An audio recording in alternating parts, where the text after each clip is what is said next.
Hello दोस्तों, तो आपका स्वागत है आपके अपने चैनल टेक्निकल स्टडी पॉइंट पे। और इस वीडियो में हम देखेंगे जो आपका भेल के अंदर टर्नर का पेपर हुआ था।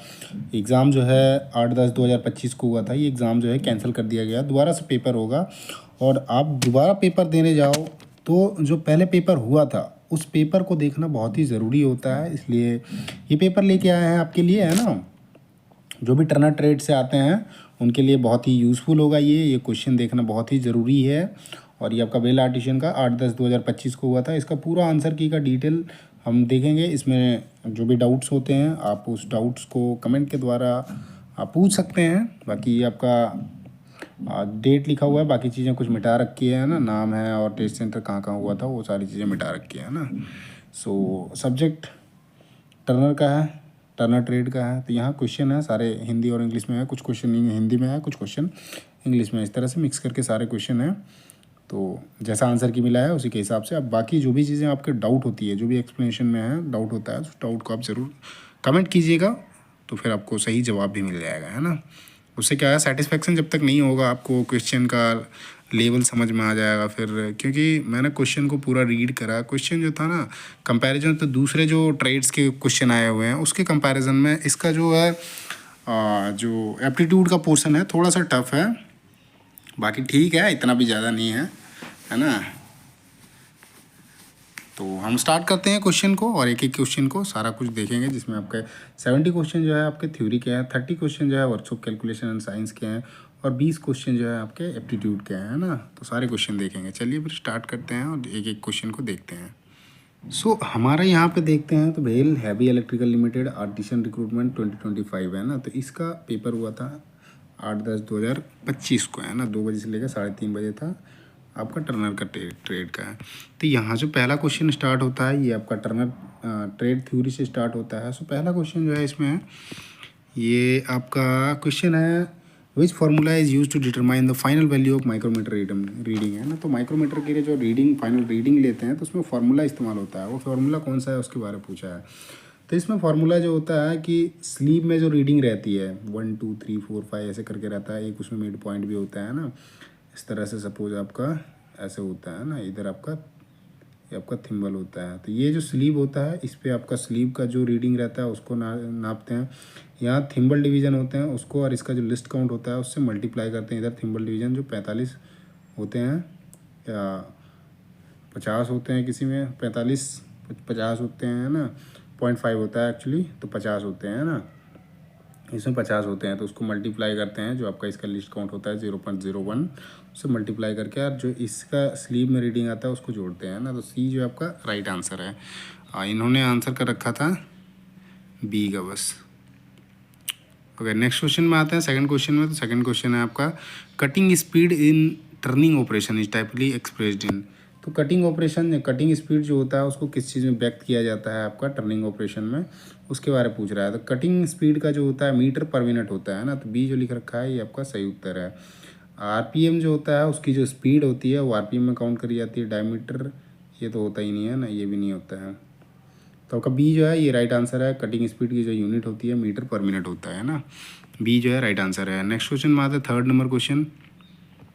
इसमें दिया हुआ है क्वेश्चन कि which of the following process is shown in the figure. देखो ये प्रोसेस जो दिखा रखा है ना, ये जॉब है, ये टूल है, और यहाँ जो प्रोसेस कर रहा है इस प्रोसेस का नाम पूछ रखा है। तो यहाँ देखोगे जो जॉब है, जॉब का एंड में आपका फेस बना रहा है ना। तो ये जो प्रोसेस होता है ये फेसिंग होता है। पूरा का पूरा यदि जाएगा सिलिंड्रिकल शेप बनाएगा उसमें आपका टर्निंग आता है, जैसे इसमें मिलिंग है, टर्निंग है, शेपिंग है ना। तो ये आपका फेसिंग हो जाएगा। तो बी जो है इसका राइट आंसर है। नेक्स्ट क्वेश्चन में आते हैं, 4 नंबर क्वेश्चन। इसमें आपका हिंदी में है, निम्नलिखित में से कौन सा कर्तन टूल पदार्थ अपघर्षक को प्रति सहन कर सकता है और उन्नत ताप पर कर्तन कोण बनाए रख सकता है। तो इसमें जो कटिंग टूल पदार्थ के बारे में पूछा है ना, जो कटिंग टूल पदार्थ है वो क्या करता है कि अपघर्षण को जो है प्रतिसहन कर सकता है, और साथ ही जो उन्नत ताप है उसको भी कर्तन को उनको मतलब अच्छे ताप में भी जो होता है वहाँ पे अपने आप को जो कटिंग एजेज है उसको बनाए रखता है। तो आपका सीमेंटेड कार्बाइड में होता है ना। सी जो आपका सही उत्तर है।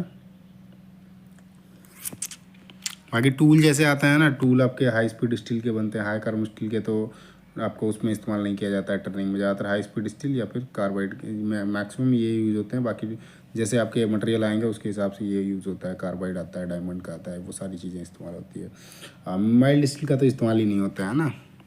5 नंबर क्वेश्चन में आते हैं।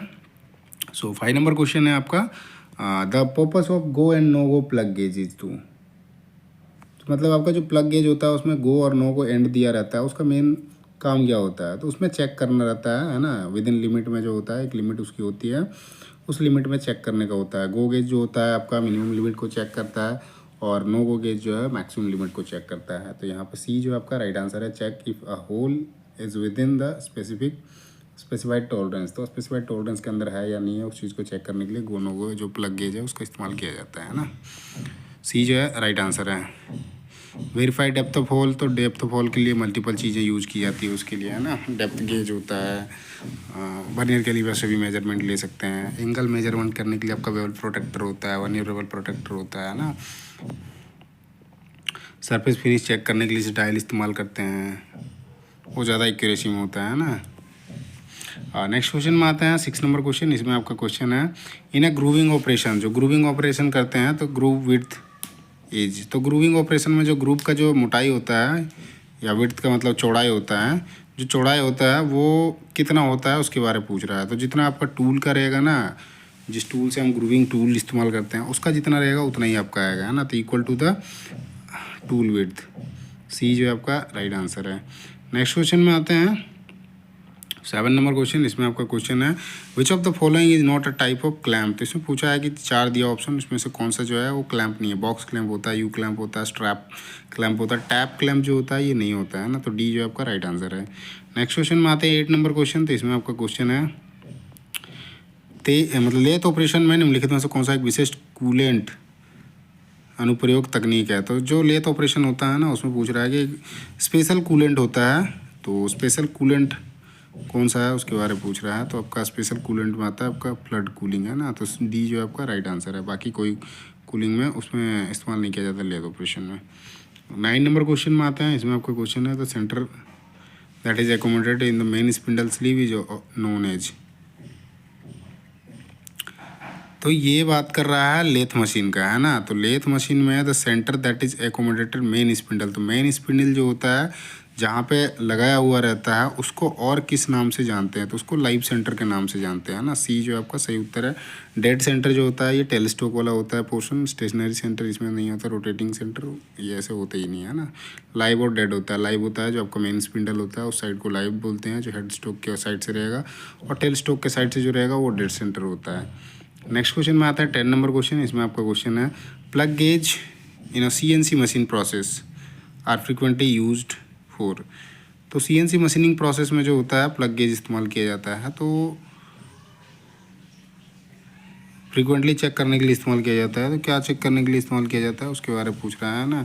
तो वहाँ पर प्लग गेज जो होता है वो होल की जो होती है डायमेंशन उसको चेक करने के लिए इस्तेमाल किया जाता है ना। तो ये जो आपका सही उत्तर है in progress dimensional check of holes. Next question में आते हैं 11 नंबर क्वेश्चन। इसमें आपका क्वेश्चन है पायस और पूर्णतः संश्लिष्ट शीतलक में क्या अंतर है। तो इसमें अंतर पूछ रखा है जो पायस होता है और जो आपका कूलेंट होता है संश्लिष्ट मतलब स्पेसिफिक कूलेंट जो होता है पूर्णतः संश्लिष्ट शीतलक में क्या अंतर होता है। तो इसमें क्या होता है, पायस में जो होता है तेल और जल दोनों होता है। जैसे आपका सॉल्युबल ऑयल जो होता है तो उसमें आपका तेल और जल दोनों होता है, जबकि आपका जो है संश्लिष्ट शीतलक में कोई पेट्रोलियम तेल नहीं होता है ना। तो डी जो आपका सही उत्तर है। 12 नंबर क्वेश्चन में आते हैं। इसमें आपका क्वेश्चन है which of the following best describe the use of dial gauge for accurate measurement. तो इसमें पूछा है कि सबसे बढ़िया कौन सा जो है उस चीज़ को डिस्क्राइब कर रहा है डायल गेज के एक्यूरेट मेजरमेंट, जैसे डायल गेज का इस्तेमाल किया जाता है उसमें। तो ये क्या है ना, आपका जो मिनट डिफ्लेक्शन होता है ना, इसमें जैसे ये आंसर के हिसाब से आते हैं तो मिनट डिफ्लेक्शन डालेगा तो बहुत ज़्यादा माइनर जो वेरिएशंस होते हैं ना उसको चेक करने के लिए इस्तेमाल किया जाता है। तो ये आपका बी जो है आपका सही उत्तर हो जाएगा। Provide visual feedback for minute deflection, है ना। बी आपका राइट आंसर है। ओके, नेक्स्ट क्वेश्चन में आता है 13 नंबर क्वेश्चन। इसमें आपका क्वेश्चन है कि ट्रिपैनिंग ऑपरेशन में,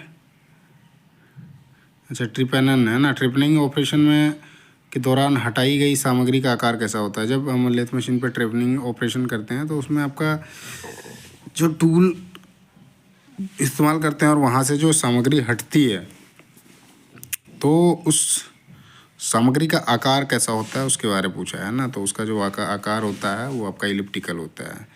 सी जो आपका सही उत्तर है वलयाकार। नेक्स्ट क्वेश्चन में आते हैं 14 नंबर। इसमें आपका क्वेश्चन है मल्टीपल टर्निंग हेड में बोरिंग बार को सामान्यतः कहाँ पे रखा जाता है। तो जो मल्टीपल टर्निंग हेड होता है उसमें बोरिंग बार जो होता है वो सेंटर होल में रखा हुआ रहता है ना, रखा जाता है। तो डी जो आपका सही उत्तर है। अगले क्वेश्चन में आते हैं 15 नंबर। इसमें आपका question the main use of V block in fitting shop. Fitting shop में वी ब्लॉक का मेन उपयोग क्या है उसके बारे में पूछ रहा है। तो वी ब्लॉक में क्या करते हैं ना, हम सिलेंड्रिकल जॉब जो भी होता है उसको हम रखने का काम वहाँ से हम रख के काम कर सकते हैं, मेजरिंग कर सकते हैं, मार्किंग कर सकते हैं, जो भी चीज़ें करनी है सिलेंड्रिकल जॉब, सिलेंड्रिकल जो वर्क पीस होता है उसी पे कर सकते हैं ना। तो बी जो आपका सही उत्तर है for holding cylindrical work piece securely. तो वी ब्लॉक का इस्तेमाल उसको बांधने के लिए किया रहा है बहुत ही सिक्योरली। सो बी जो आपका सही उत्तर है। फॉर कटिंग सीट मेटल इसके लिए स्नीप आते हैं, लीवर सीयर आते हैं, सीयर आते हैं। लेंथ मेजर के लिए आपका स्टील रूल हो गया, बहुत सारी चीज़ें स्टील रूल, बाइक में स्टील रूल से मेजरमेंट कर सकते हैं, टैप से मेजरमेंट कर सकते हैं। स्क्वायर जो आपको क्लैम्प करने के लिए आप क्लैम्प आता है उसका। नेक्स्ट क्वेश्चन में आते हैं 16 नंबर। इसमें आपका क्वेश्चन है, इसमें खाली स्थान है, लेथ का वह भाग है जो चालक, पुली और बैक गियर के लिए हाउसिंग का कार्य करता है। ये मशीन स्पिंडल के लिए बेयरिंग भी प्रदान करता है और लेटर को बेड के साथ संरेखित भी करता है। तो इसमें पूछा है कि कौन सा वह भाग होता है जिसमें आपका चालक, पुली, बैक गियर, हाउसिंग का कार्य करता है। मतलब वहाँ पे सारी चीज़ें माउंटेड रहती है ना। मशीन स्पिंडल का जो बेयरिंग है वहीं पे प्रदान करता है और सारे लेटर को बेड के साथ संरेखित रहता है। तो हेड स्टॉक में जो होता है ये सारे कुछ वहाँ पे रहते हैं ना। तो डी जो आपका सही उत्तर है। टूल पोस्ट में आपका टूल माउंट किया जाता है, मतलब लगाया जाता है, टूल लगाया जाता है। कैरेज जो होता है इसके आपका नीचे होता है, टूल पोस्ट इसी के ऊपर होता है ना। कैरेज होता है उसके ऊपर आपका क्रॉस लाइट, फिर आपका टूल पोस्ट आता है। टेल स्टॉक जो होता है आपका दाहिने साइड होता है लेथ में। और यहाँ पे जो होता है आपका छोटे छोटे जैसे ड्रिलिंग करना हो, बोरिंग करना हो, उसके टूल जो है उधर लगा के फिर आप प्रोसेस कर सकते हो। नेक्स्ट आते हैं 17 नंबर क्वेश्चन। इसमें आपका क्वेश्चन है what is the primary purpose of steady rest in lathe operation. तो लेथ ऑपरेशन जो होता है उसमें स्टडी रेस्ट का मेन क्यों मतलब उपयोग किया जाता है। प्राइमरी फंक्शन पूछ रहा है या प्राइमरी उद्देश्य पूछ रहा है ना। प्राथमिक उद्देश्य क्या होता है स्टडी रेस्ट का लेथ ऑपरेशन में। तो लेथ ऑपरेशन में यही होता है कि स्टडी रेस्ट इस्तेमाल किया जाता है तो लंबे जॉबों को सहारा देने के लिए जो होता है ना, लंबे जो सिलेंड्रिकल जॉब होते हैं उनको सहारा देने के लिए जो होता है या एक्स्ट्रा सपोर्ट कह लो, उसके लिए आपका स्टडी रेस्ट का इस्तेमाल किया जाता है। तो सी जो आपका सही उत्तर है, to give extra support to a long cylinder work piece. Next question में आते हैं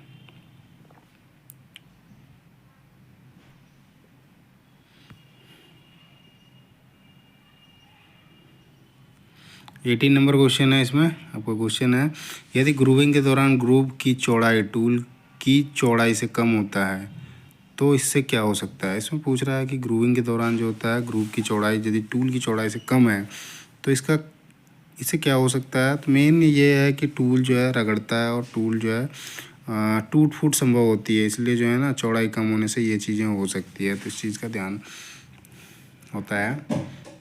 तो बी जो है आपका सही उत्तर है कि ग्रूविंग के दौरान यदि चौड़ाई जो है ग्रूव की चौड़ाई जो है टूल से कम है तो उस केस में आपका टूल जो है रगड़ाता है, टूट फूट भी सकता है ना। तो बी जो है आपका सही उत्तर है। नेक्स्ट क्वेश्चन में आता है 19 नंबर क्वेश्चन। इसमें आपका क्वेश्चन है which of the following device is use to check flatness of the surface है। फ्लैटनेस ऑफ तो सरफेस का फ्लैटनेस चेक करने के लिए हम क्या इस्तेमाल करते हैं उसके बारे में पूछ रहा है। तो उसके लिए आपका ट्राई स्क्वायर इस्तेमाल किया जाएगा। ए जो आपका सही उत्तर है। डिवाइडर जो होता है ये आर्क बनाने के लिए जो मेजर मतलब डिस्टेंस ट्रांसफरिंग के लिए इस्तेमाल किया जाता है। आपका आर्क बनाने के लिए इस्तेमाल किया जाता है। स्क्रैपर जो होता है स्क्रैपिंग के लिए इस्तेमाल किया जाता है। स्मॉल अमाउंट ऑफ मटेरियल जो होता है आपके किसी पार्ट से जो जॉब बना रहे थे वर्क पीस से वहाँ से निकालने के लिए इस्तेमाल किया जाता है। जैसे फाइलिंग करते हैं तो ज़्यादा मटेरियल हमको काटना होता है उसमें। जॉइंट कैलिपर जो होते हैं जॉइंट कैलिपर करके नहीं होता है, स्प्रिंग जॉइंट कैलिपर होना चाहिए ये है ना, खाली सीधा जॉइंट कैलिपर लिख रखा है। 20 नंबर क्वेश्चन में आते हैं इसमें आपका क्वेश्चन है which of the following machining operation is use to enlarge an existing hole. जो पहले से बना हुआ होल है उसको बड़ा करने के लिए जो मशीनिंग ऑपरेशन किया जाता है उसको क्या बोलते हैं, तो उसको बोरिंग बोलते हैं ना। डी जो आपका सही उत्तर है।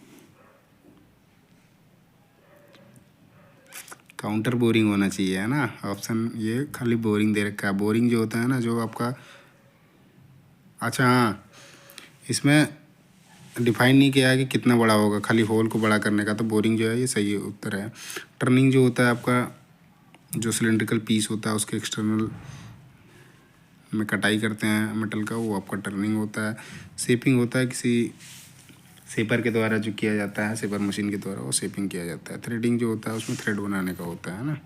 सिलेंड्रिकल या नट हो गया, बोल्ट हो गया, उसमें आपका थ्रेड जितने बनेगा वो सिलेंड्रिकल आकार में ही होल बनेगा या जो आपका साफ्ट रहेगा उस पर बनेगा, है ना। इंटरनल एक्सटर्नल दो तरह के होते हैं। नेक्स्ट क्वेश्चन में आते हैं 21 नंबर क्वेश्चन। इसमें आपका क्वेश्चन है मशीनन को सरल कर्तन तेल के रूप में प्रायः किस प्रकार के तेल का उपयोग किया जाता है। तो इसमें पूछा है जब हम किसी जॉब का मशीनिंग करते हैं तो उसमें जो कटिंग ऑयल यूज इस्तेमाल किया जाता है, तो वही कटिंग ऑयल जो इस्तेमाल किया जाता है सरल कर्तन के लिए, है ना। तो उसमें किस प्रकार के तेल का उपयोग किया जाता है उसके बारे में पूछा है। तो उसमें आपका जो होता है मिनरल ऑयल का इस्तेमाल किया जाता है ना, खनिज तेल का। तो सी जो आपका सही उत्तर है। डीजल, कैरोसिन ये तो इस्तेमाल किए जाते हैं जलाने के लिए। दूसरी चीज़ों में डीजल का इस्तेमाल किया जाता है गाड़ी में ज़्यादातर, है ना। कैरोसिन का इस्तेमाल होता है जो, कैरोसिन में भी अलग अलग टाइप के होते हैं। ये कहीं कहीं मिसाइल पे मिलेगा, कहीं कहीं ये इस्तेमाल किया जाता है जो टरबाइन्स वगैरह होते हैं उनमें इस्तेमाल किया। टरबाइन में ज़्यादातर गैस का होता है, लेकिन जो एरोप्लेन वाले होते हैं उनमें भी थोड़ा बहुत इस्तेमाल किया जाता है कैरोसिन का। मोस्टली उसमें टाइप अलग होते हैं लेकिन कैरोसिन ही होता है। नारियल तेल तो ये जनरली खाने और लगाने के लिए इस्तेमाल किया जाता है। 22 नंबर क्वेश्चन में आते हैं। इसमें आपका क्वेश्चन है फिटिंग शॉप में पृष्ठ प्लेट, सरफेस प्लेट का मुख्य उद्देश्य क्या होता है। तो फिटिंग शॉप में जो सरफेस प्लेट होता है वो आपका मार्किंग के लिए इस्तेमाल किया जाता है ना, और वो क्या करता है सपाट एक पृष्ठ प्रदान करता है। तो ये आपका टी में लिख रखा है निरीक्षण और अंकन के लिए वास्तविक सपाट पृष्ठ प्रदान करना है। डी जो आपका सही उत्तर है।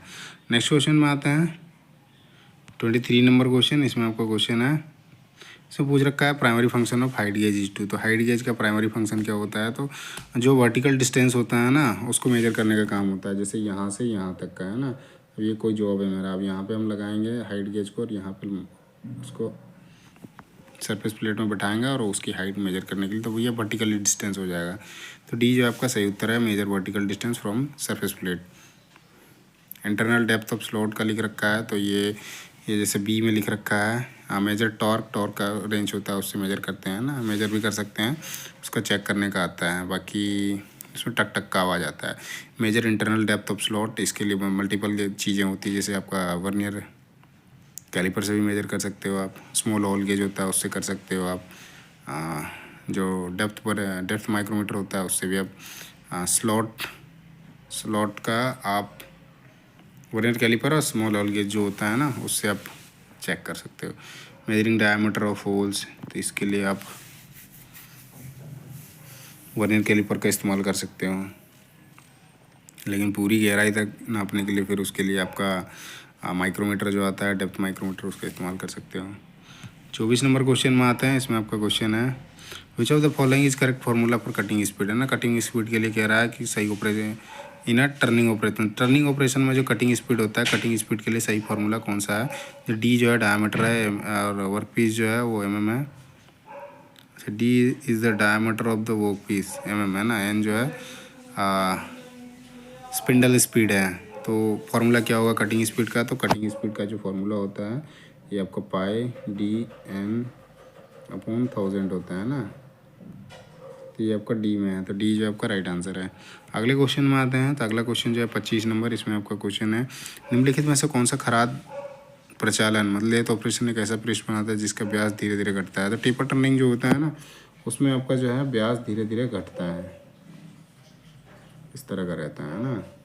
ये टेपर टर्निंग में होता है। तो सी डी जो है आपका सही उत्तर है। टेपर टर्निंग ये ड्रिलिंग नहीं होता है ना, टेपर ड्रिलिंग सरल प्लेन टर्निंग में आपका सिलेंड्रिकल पीस जो होगा ना पूरा का पूरा बराबर रहेगा, यहाँ भी यहाँ से यहाँ तक।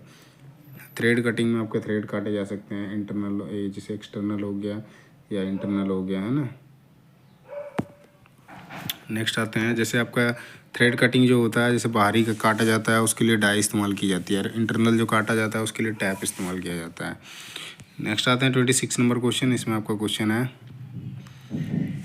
What is the average outside micrometer standard measurement range, है ना। तो जो आउटसाइड माइक्रोमीटर होते हैं तो औसतन जो बनाए जाते हैं स्टैंडर्ड, जो उनका मेजरिंग मापन जो रेंज होता है वो कितना होता है, तो 0 से 25 होता है ना। तो आपका बी जो आपका सही उत्तर है। 25 से 50 वाला भी इस्तेमाल होता है, जहाँ उससे ज़्यादा का मेजरमेंट लेना होता है, 25 mm से ज़्यादा का, वहाँ पर आपका वो ऐसा इस्तेमाल होता है। लेकिन इसने पूछ रखा था एवरेज आउटसाइड माइक्रोमीटर का, है ना।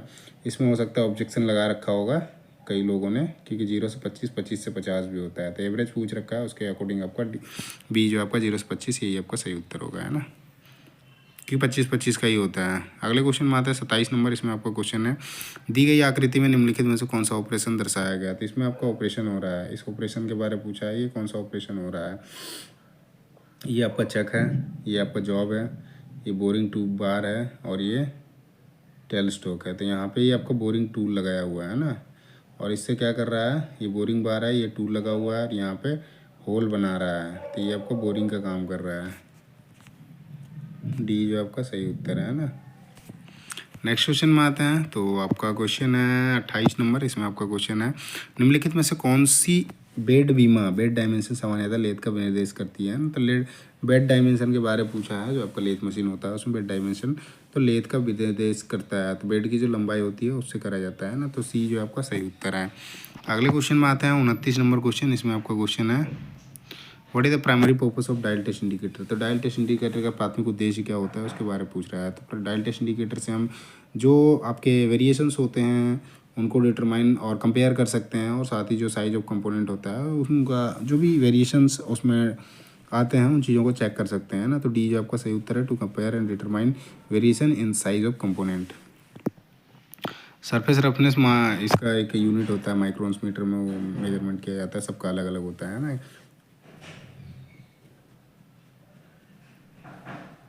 ये माइक्रोमीटर और वर्नियर कैलिपर को जो होता है, ये आपका टू कैलिब्रेट, इसको कैलिब्रेट करने का एक पीस होता है ना, स्लिप गेज का एक पीस होता है, मास्टर पीस बोलते हैं, उससे चेक किया जाता है ये सब चीज़ें। आगे जीरो करके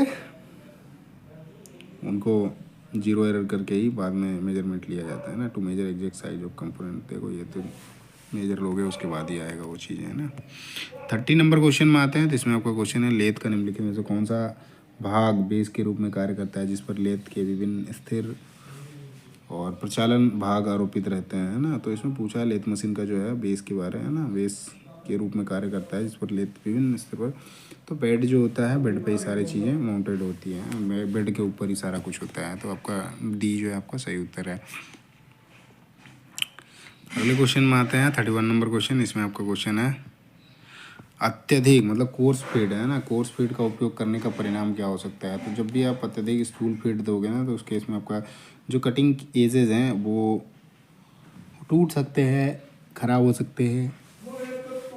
तो डी आपका सही उत्तर है, कर्तन कोरों की छती या ड्रिल का टूटना, है ना। नेक्स्ट क्वेश्चन में आते हैं 32 नंबर क्वेश्चन। इसमें आपका क्वेश्चन है, माप लेने के लिए माइक्रोमीटर का उपयोग करने से पूर्व सबसे पहले क्या करना चाहिए। तो वही आपका जीरो एरर, जैसे मैंने कहा था, तो जीरो यंत्र को जीरो जीरो करना चाहिए ना, शून्य करना चाहिए। डी जो आपका सही उत्तर है। बाकी एनविल जो होता है, कस निहन करना नहीं, लोक नट को कसना नहीं, जहाँ पे आपका माउंट किया जाता है, किसी चीज़ को माउंट कह रहा हूँ, जब सरफेस हमारा थिकनेस जो ले लेते हैं उसके बाद जो होता है हमको रीडिंग पढ़ना होता है, उस टाइम लॉक नट का इस्तेमाल करके लॉक किया जाता है ना। 33 नंबर क्वेश्चन में आते हैं। इसमें आपका क्वेश्चन, निम्नलिखित में से कौन सा कैरिज का एक भाग है। इसमें पूछा है कौन सा जो है आपका कैरिज का एक भाग है। तो आपका संयुक्त जो कंपाउंड रेस्ट है ये आपका कैरिज का एक भाग है। बाकी मेन स्पिंडल जो होता है और मेन स्पिंडल और चक जो होता है ये आपका लेफ्ट साइड होता है ना, हेड स्टोक में, और ये डेड सेंटर जो होता है टेल स्टोक में होता है। अगले क्वेश्चन में आता है 34 नंबर क्वेश्चन। इसमें आपका क्वेश्चन है, स्लिप गेजों का मुख्य उद्देश्य को अंशांकित करना है। तो स्लिप गेज का जो मुख्य उद्देश्य होता है, किस चीज़ को अंशांकित करना है, तो माइक्रोमीटर और डायल सूचकों को। तो आपका सी जो है आपका सही उत्तर है। हथौड़े से हैमरिंग करी जाती है, बल आगे नीचे होते। ओके, तो अगले क्वेश्चन में आते हैं 35 नंबर क्वेश्चन। इसमें आपका क्वेश्चन है, निम्नलिखित में से कौन सा मशीनिंग ऑपरेशन। तो तो अगला क्वेश्चन जो है, निम्नलिखित में से कौन सा मशीनिंग ऑपरेशन एकल अनी औजार मतलब सिंगल पॉइंट कटिंग टूल के साथ किया जाता है? तो आपका फेसिंग जो होता है सिंगल पॉइंट कटिंग टूल के साथ इस्तेमाल किया जाता है। बाकी रीमिंग हो गया, मतलब रीमर जो होता है, रीमर जो होता है मल्टी पॉइंट कटिंग टूल होता है। ब्रोचिंग भी आपका मल्टी कटिंग टूल होता है और आपका मीलिंग भी होता है ना। तो पहला जो है आपका सही उत्तर है फेसिंग, जो आपका सिंगल पॉइंट कटिंग टूल होता है और उससे मशीनिंग ऑपरेशन करा जाता है ना।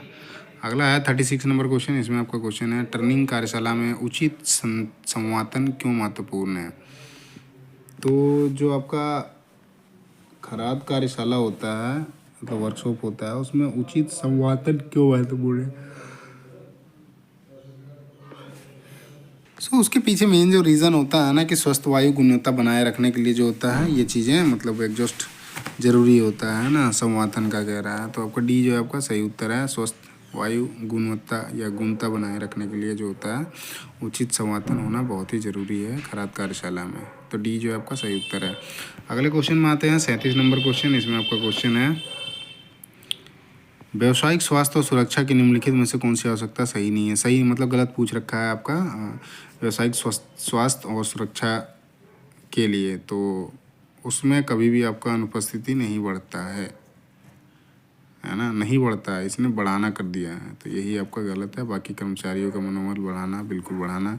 कोई स्वस्थ रहेगा तो बिल्कुल वो सही चीज़ें वो करेगा, उत्पादकता भी बढ़ेगी और कार्य संबंधी चोट बीमारियाँ संभावना इससे कम होता है ना। ये सारी चीज़ें जैसे स्वास्थ्य और सुरक्षा पे ध्यान दिया जाता है। तो अनुपस्थिति बढ़ाना ये कभी होता ही नहीं है। यदि आप स्वस्थ हो तो आप अनुपस्थित थोड़ी रहोगे। तो आपका ए जो है यही आपका सही उत्तर है। अगले क्वेश्चन में आते हैं 37 नंबर। इसमें आपका क्वेश्चन है, scriber is used along with. तो स्क्राइबर जो होता है उसका इस्तेमाल किया जाता है, किसके साथ किया जाता है उसके बारे में पूछ रहा है। तो वो जो होता है आपका सरफेस प्लेट और ट्राई स्क्वायर का इस्तेमाल करके मतलब साथ में इस्तेमाल किया जाता है। क्योंकि स्क्राइबर जो होता है जैसे पेन होता है ना, उस तरह से स्क्राइबर होता है मार्किंग करने के लिए। आपका जो प्लेट्स होती हैं, सीट्स होती हैं, या फिर आप जो लोहे के जॉब बनाते हो उस पर मार्किंग करने के लिए आपका स्क्राइबर ही इस्तेमाल किया जाता है। स्क्राइबर जो होता है आपका हाई कार्बन स्टील का बना हुआ होता है और सहारा जो होता है जो भी आप मार्किंग करोगे उसके लिए एक बेस चाहिए होता है। तो सरफेस प्लेट वो बेस प्रोवाइड करता है। और ट्राई स्क्वायर का इसे स्केल के रूप में इस तरह का आपका ट्राई स्क्वायर होता है, तो उसका इस्तेमाल करके आप लाइनिंग खींच सकते हो, है ना। वर्नियर कैलिपर जो होता है आपका इंटरनल एक्सटर्नल और डेप्थ मेजरमेंट करने के लिए इस्तेमाल किया जाता है ना। रीमर जो होता है रीमिंग करने के लिए इस्तेमाल किया जाता है। होल का जो होता है आपका फिनिशिंग के लिए इस्तेमाल किया जाता है। ड्रिल करने के बाद रीमिंग करा जाता है। उसमें माइक्रोमीटर होता है आपका डेप्थ मेजरमेंट, इसमें मल्टीपल यूज़ करे जाते हैं ना। डेप्थ हो गया, विड्थ हो गया, ट्यूब जैसे होता है सीट की मोटाई के लिए, बहुत सारे अलग अलग प्रकार के माइक्रोमीटर होते हैं ना जिसमें अलग अलग चेक किया जाता है। अगले क्वेश्चन में आते हैं 39 नंबर क्वेश्चन। इसमें आपका क्वेश्चन है, grooving is categorise under which of the following broad classification of manufacturing process. तो इसमें बहुत बड़े मात्रा में जो कह रहा है कि आपका जो है ग्रूविंग जो है वो अलग अलग कैटेगराइज किया गया है। तो उसमें पूछा है उसके बारे किसमें ऐसा हो किया गया है broad classification of manufacturing process. तो मतलब बहुत बड़े मात्रा में जो है वो मशीनिंग में किया जाता है ना। ये जो आपका सही उत्तर है। जॉइनिंग तो होता है आपका जोड़ने के लिए, कास्टिंग होता है, कास्ट जो होता है, फॉर्मिंग होता है कोई नया चीज़ बनाने का जो होता है फॉर्म, उसको एक नया आकार देने का। अगले क्वेश्चन में आते हैं 40 नंबर क्वेश्चन। इसमें आपका क्वेश्चन है, no go gauge is use to check. तो नो गो जो होता है इससे आपका हायर लिमिट चेक किया जाता है या अपर लिमिट कह लो, है ना। The size exceed the upper limit. तो सी जो है आपका सही उत्तर है। नेक्स्ट आते हैं 41 नंबर क्वेश्चन। इसमें आपका क्वेश्चन है, the long projecting rod at the end of vernier calliper is called. तो आपका वर्नियर कैलिपर में जो एक लंबा सा इस तरह से आपका यदि वर्नियर कैलिपर बन जाए, है ना, और इसमें ये जो निकलता है पूरा स्लाइडिंग के साथ में, ये मैं सही से नहीं बना रहा हूँ, है ना, थोड़ा सा इधर उधर है, प्री एंड ऐसे ही बनता है। तो इसके बारे में पूछ रहा है। तो ये जो होता है डेप्थ बार होता है ना, या डेप्थ मेजरिंग ब्लेड बोलते हैं। तो बी जो आपका सही उत्तर है। अगले क्वेश्चन में आते हैं 42 नंबर क्वेश्चन। इसमें आपका क्वेश्चन है, मैनुअल शीतलक अनुप्रयोग में प्रयुक्त टूल कौन सा है। तो मैनुअल शीतलक जो होता है उसमें आपका जो प्रयुक्त होता है उसमें टूल कौन सा होता है उसके बारे में पूछ रहा है। तो उसमें आपका जहाँ पे आप मैनुअल कूलेंट इस्तेमाल करते हो वहाँ पे आपका ऑयल कैन जो होता है या फिर स्क्वीज बोतल होता है उसका इस्तेमाल करके आप वहाँ पे जैसे आपका इस तरह का मिलेगा ऑयल कैन जो होता है इसमें ऐसे लगा हुआ होता है, यहाँ से दबाने का होता है, दबा के आप इस्तेमाल करते हैं ना। तो सी जो आपका सही उत्तर है। तेल कुप्पी या निस्पिड बोतल है ना, ऑयल कैन और स्क्वीज बोतल मैनुअल शीतलक में उपयोग किया जाता है ना। सी जो आपका सही उत्तर है। नेक्स्ट आते हैं 43 नंबर क्वेश्चन। इसमें आपका क्वेश्चन है in marking tool marking blue is use for. तो मार्किंग टूल में जो होता है उसमें पूछा है कि मार्किंग ब्लू का इस्तेमाल जो किया जाता है वो किसके लिए किया जाता है। तो वहाँ पर जो आपके स्क्राइब लाइन होते हैं ना उसको हाईलाइट करने के लिए, जिस वर्क सरफेस होता है उसमें आपका जो लाइन हम खींचते हैं उसको हाईलाइट करने के लिए इस्तेमाल किया जाता है मार्किंग ब्लू का।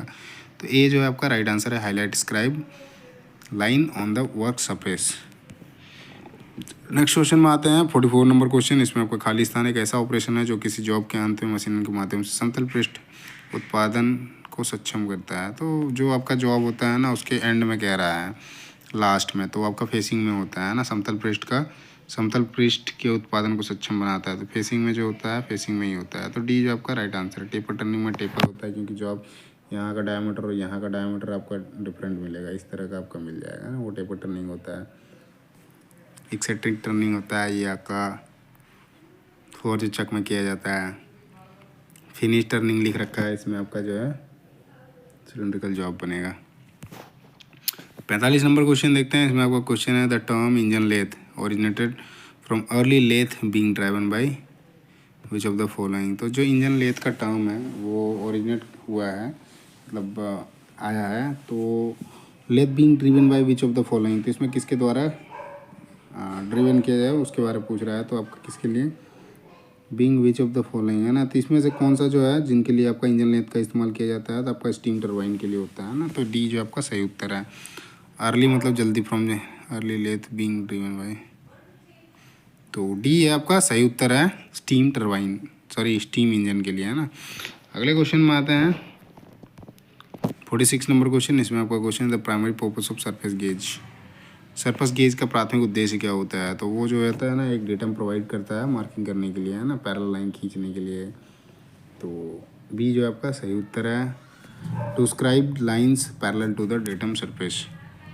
नेक्स्ट आते हैं 47 नंबर क्वेश्चन। इसमें आपका क्वेश्चन है a punch use for remove broken pin rivet bolt is called.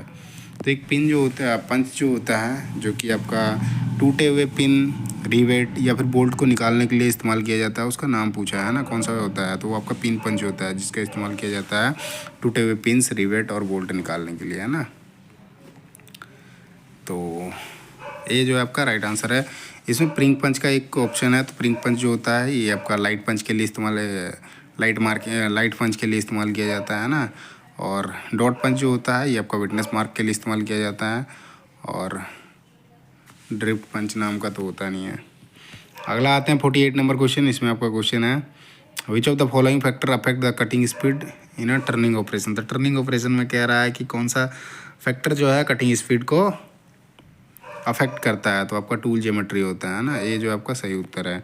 अगले क्वेश्चन में आता है 49 नंबर क्वेश्चन। इसमें आपका क्वेश्चन है what is the effect of feed rate on the surface finish in turning operation. तो टर्निंग ऑपरेशन में जो होता है फीड रेट किस जो है कितना इफेक्ट डालता है सरफेस फिनिश में। तो बहुत ज़्यादा इफेक्ट डालता है। यदि आप उसमें ज़्यादा फीड रेट देते हो तो आपका पुअर सरफेस फिनिश आएगा, और आपका कम रहेगा तो उसमें सही आता है। तो वही चीज़ का पूछ रखा है, क्या इफेक्ट डालता है यदि फीड रेट क्या इफेक्ट डालता है सरफेस फिनिशिंग मतलब टर्निंग ऑपरेशन में। तो आपका क्या करता है, लोअर फीड रेट जो होगा वो सरफेस फिनिश को बढ़िया बनाएगा, और हाई फीड रेट रहेगा उसमें सरफेस फिनिश जो है ना बहुत ख़राब होगा। तो ये आपका सी जो है सही उत्तर है। लोअर फीड रेट रखोगे तो आपका सरफेस फिनिश जो है बहुत ही बढ़िया आएगा, ये इंप्रूव होगा। तो सी जो है आपका राइट आंसर है।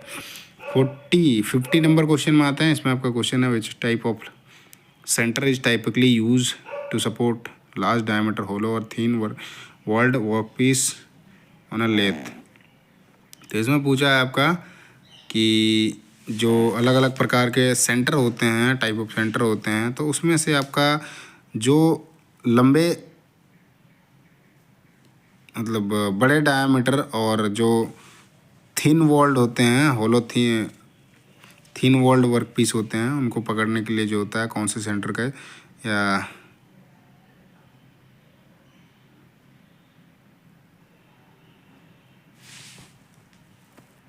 का इस्तेमाल किया जाता है। तो उसमें आपका पाइप सेंटर का किया जाता है ना। सो सी जो है आपका सही उत्तर है।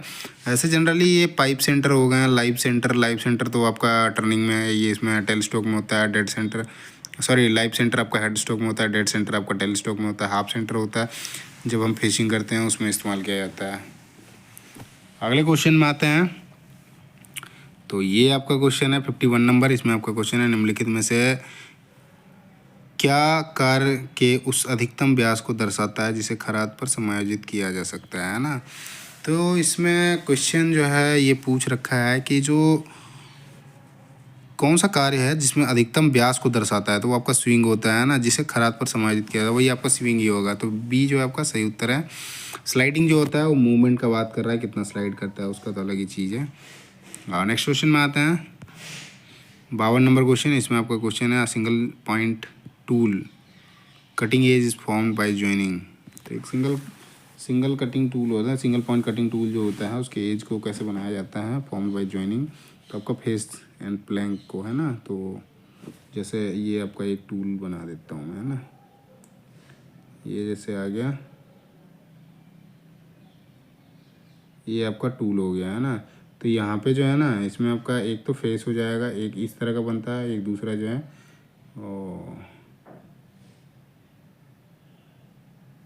एक इस तरह का बनता है ना।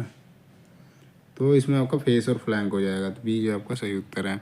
नेक्स्ट क्वेश्चन में आते हैं। तो 53 नंबर क्वेश्चन है। इसमें आपका क्वेश्चन है, an angle plate is mainly used for. तो एंगल प्लेट जो होता है उसका इस्तेमाल किस लिए किया जाता है उसके बारे में पूछ रहा है। तो ये होता है, एंगल प्लेट जो होता है परपेंडिकुलर जॉब जो होता है ना, जॉब को पकड़ने के लिए मशीन टेबल पे वो रखा रहता है। तो आपका एंगल प्लेट बेसिकली उसमें स्लॉट के बारे नहीं है, लेकिन ये स्लॉट जैसे उसमें क्या होता है ना, जॉब को मार्किंग के लिए इस्तेमाल किया जाता है ना। तो वहाँ पे जॉब को होल्ड करके फिर उसमें मशीन टेबल जो सरफेस प्लेट होता है उस पर ही रखा होता है, आप जहाँ पे रखो जिससे उसको बढ़िया जगह मिल सके, और फिर आपको मार्किंग के लिए भी इस्तेमाल करा जाता है उसको। तो जॉब को बेसिकली वो होल्ड करने का काम करता है ना, परपेंडिकुलर मतलब ऊर्ध्वाधर। तो आपका ये जो है आपका राइट आंसर है, holding job perpendicular to machine table. 54 number question में आते हैं। इसमें आपका क्वेश्चन है, the main advantage of the Khalistan is that machine spindle is not required to be stop while changing the tool. तो लाभ पूछ रखा है बेसिकली, लाभ जब हम मशीन स्पिंडल जो है ना वो बंद नहीं करने पड़ता है और हम चेंज कर सकते हैं टूल को। तो ऐसा किस में होता है उसके बारे में पूछ रहा है। तो क्विक चेंज टूल पोस्ट होता है ना, उसमें ऐसा होता है, उसमें आपका चल रहा होता है, क्योंकि उसमें क्विक चेंज टूल पोस्ट जो होता है ना, उसमें आसानी से आपको बंद करने की आवश्यकता नहीं पड़ती है। बी जो है आपका राइट आंसर है। नेक्स्ट क्वेश्चन आते हैं 55 नंबर क्वेश्चन। इसमें आपका क्वेश्चन है, the smallest diameter of the screw part measured normal to the axis of the piece is known as. Smallest diameter कह रहा है ना स्क्रू पार्ट में। जैसे आपका एक मैं ऐसे बनाता हूँ,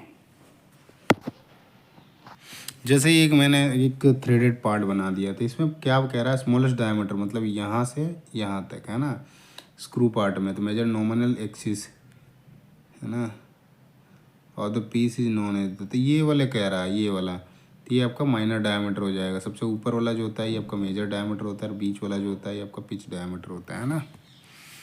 और पिच जो होता है आपका दो थ्रेडों के बीच की जो दूरी होती है वो पिच होता है। डी जो है इसका राइट आंसर होगा।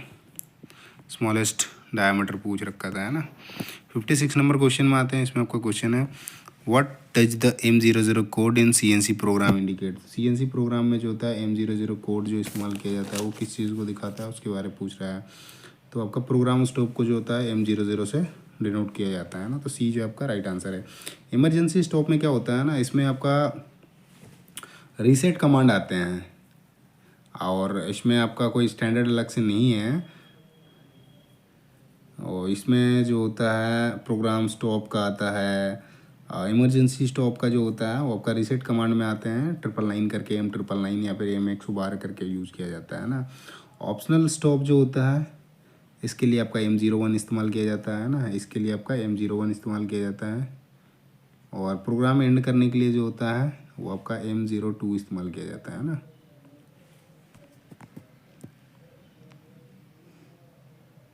ओके, नेक्स्ट क्वेश्चन में आते हैं 57 नंबर क्वेश्चन। इसमें आपका क्वेश्चन है, कोटेड कार्बाइड टूल के निर्माण में निम्नलिखित में से किस तकनीक का उपयोग किया जाता है। जो कार्बाइड टूल बनाए जाते हैं, कोटेड कार्बाइड टूल, तो उसके लिए जो तकनीक इस्तेमाल किया जाता है बनाने के लिए, वो कौन सा तकनीक इस्तेमाल किया जाता है उसके बारे में पूछ रहा है। तो उसमें आपका जो होता है केमिकल वेपर डिपोजिशन टेक्निक जो है इस्तेमाल किया जाता है आपका कोटेड कार्बाइड टूल बनाने के लिए, है ना। तो सी जो आपका राइट आंसर है। पाउडर मेटलर्जी से खाली आपका कार्बाइड टूल जो होता है वो इस्तेमाल बनाया जाता है ना। अगले क्वेश्चन में आते हैं। तो 58 नंबर क्वेश्चन है। इसमें आपका क्वेश्चन है निम्नलिखित में से कौन सा कथन कार्यशाला में उपकरणों के उचित स्थान निर्धारण के महत्व को सर्वोत्तम रूप से दर्शाता है।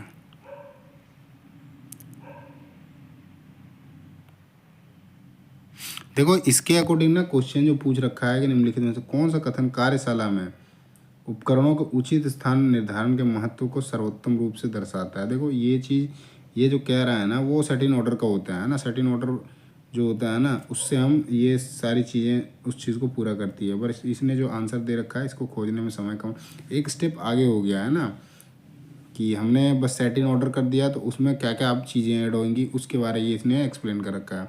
सेटिंग ऑर्डर कोई भी चीज़ को हम जगह पे रखते हैं ना तो वो देखो समय खोजने में समय कम लगता है और कार्य प्रवाह जो होता है उसमें भी सुधार होता है ना। तो आपका सी जो है राइट आंसर है। अगले क्वेश्चन में आते हैं 59 नंबर क्वेश्चन। इसमें आपका क्वेश्चन है in threading the distance measured normal to the axis of part between the crest and root of the thread is called. तो यहाँ पे एक थ्रेड बना दिया है ना। यहाँ पे कह रहा है कि बिटवीन द क्रेस्ट मतलब ये वाला और रूट मतलब यहाँ, तो ये डिस्टेंस के बारे में पूछ रहा है, इसको क्या बोलते हैं। तो इसको आपका डेप्थ का थ्रेड होता है, मतलब थ्रेड की जो होती है गहराई होती है ना। तो डी जो आपका राइट आंसर है, depth of thread. Major diameter आपका यहाँ से आएगा, दूसरे साइड जो थ्रेड बनेगा इसका मेजर डायमीटर। पिच डायमीटर यहाँ बीच वाला आएगा, पिच वाला है ना, और छोटा वाला जो आएगा ये आपका माइनर डायमीटर आएगा। अगर नेक्स्ट क्वेश्चन में आते हैं 60 नंबर। इसमें आपका क्वेश्चन है positive rack angle is generally used for. Positive rack angle जो होता है वो आपका सॉफ्ट मटेरियल के लिए इस्तेमाल किया जाता है और नेगेटिव रैक एंगल जो है वो आपका इस्तेमाल किया जाता है हार्ड मटेरियल के लिए। सो इसमें पॉजिटिव पूछ रखा है तो ये जो है आपका सही उत्तर हो जाएगा। अगले क्वेश्चन में आते हैं 61 नंबर क्वेश्चन में। तो इसमें आपका क्वेश्चन है वार्निंग साइन प्रदर्शित करने का मुख्य उद्देश्य क्या होता है। तो वार्निंग साइंस क्या होता है कि जो भी खतरा होता है उस चीज़ को सूचित करता है या उसके बारे में बताता है ना। तो डी जो आपका सही उत्तर है।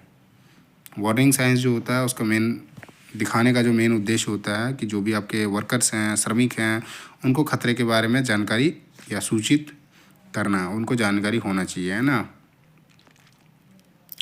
नेक्स्ट क्वेश्चन में आते हैं 62 नंबर क्वेश्चन। इसमें आपका क्वेश्चन है निम्नलिखित में से किस निघर्षण तंत्र मतलब वियर मैकेनिज्म के दो पदार्थों के बीच निकट संपर्क सीमा के आर पार परमाणुओं का आदान प्रदान होता है।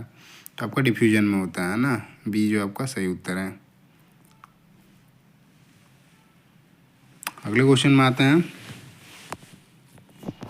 63 नंबर। इसमें आपका क्वेश्चन है इन CNC programming the direction of x axis on a milling machine. तो मिलिंग मशीन में जो होता है, जो CNC प्रोग्राम होता है उसमें कह रहा है कि आपका मिलिंग मशीन में जो एक्स एक्सिस होता है उसका डायरेक्शन किधर होता है उसके बारे में पूछ रहा है। तो आपका लेफ़्ट टू राइट होता है ना। लेफ़्ट टू राइट जो होता है हॉरिजेंटल होता है, तो एक्स एक्सिस का होता है। तो आपका सी जो है राइट आंसर है। इसमें जो होते हैं 3 होते हैं, एक्स होता है, वाई होता है और जेड होता है ना। मैंने इसको इधर उधर लिख दिया, पर ये जो होता है ये हॉरिजेंटल होता है, एक्स एक्सिस है ना, हॉरिजेंटल होता है, लेफ्ट से राइट होता है। वाई जो होता है ये भी हॉरिजेंटल होता है और ये जो होता है आपका फॉरवर्ड टू बैक होता है। और जेड जो होता है ये आपका वर्टिकल होता है ना। ये वाला बीच वाला जो है ना, मान लिया ऐसे वर्टिकल होएगा तो यहाँ पे जेड होता है ना, तो वर्टिकल होता है और ये आपसे अप डाउन होता है ना। इसमें पूछा था एक्स एक्सिस का, तो आपका सी जो है लेफ्ट राइट सही उत्तर हो जाएगा। अगले क्वेश्चन में आते हैं 64 नंबर। इसमें क्वेश्चन है इन CNC programming the function of G02 command. तो CNC प्रोग्रामिंग में जो G02 कमांड इस्तेमाल किया जाता है वो किसके लिए किया जाता है उसके बारे में पूछ रहा है ना। तो G02 जो होता है वो आपका क्लॉकवाइज सर्कुलर इंटरपोलेशन के लिए इस्तेमाल किया जाता है ना। तो बी जो आपका राइट आंसर है। रैपिड मूव के लिए जो होता है आपका G0 इस्तेमाल किया जाता है। काउंटर क्लॉकवाइज सर्कुलर इंटरपोलेशन इसके लिए जो होता है ये आपका G03 कोड इस्तेमाल किया जाता है। और कैंसिल मोशन के लिए जो होता है इसके लिए कैंसिल मोशन के लिए ये इसको रहने देते हैं, मुझे याद नहीं आ रहा है अभी, है ना। अगले क्वेश्चन में आते हैं 65 नंबर क्वेश्चन। इसमें आपका क्वेश्चन है which of the following operation options, है ना, correctly represent the formula of list count और वर्नियर कैलिपर। तो वर्नियर कैलिपर का जो लिस्ट काउंट निकाला जाता है तो उसका फार्मूला पूछ रहा है वो कौन सा सही प्रदर्शित कर रहा है। तो लिस्ट काउंट बराबर जिसे लिख रखा है ना वैल्यू ऑफ वाई, एक मेन स्केल डिवीजन का होता है 1 MSD माइनस 1 VSD, है ना। इससे आपका लिस्ट काउंट निकल जाएगा वर्नियर कैलिपर का। तो आपका ए जो है ये राइट आंसर है।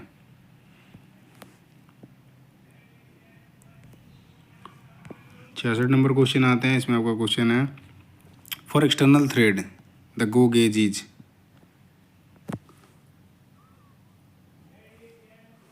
बाहरी थ्रेड होता है तो उसमें जो गो गेज होता है ऐसे चेक करने का यदि हम सोचे, ये क्वेश्चन जो है ना फॉर एक्सटर्नल थ्रेड बाहर का चूड़ी द गो गेज इज, तो कौन सा गो गेज होगा। तो उसमें बाहर का थ्रेड को चेक करने के लिए जो होता है रिंगेज इस्तेमाल किया जाता है ना, थ्रेड रिंगेज।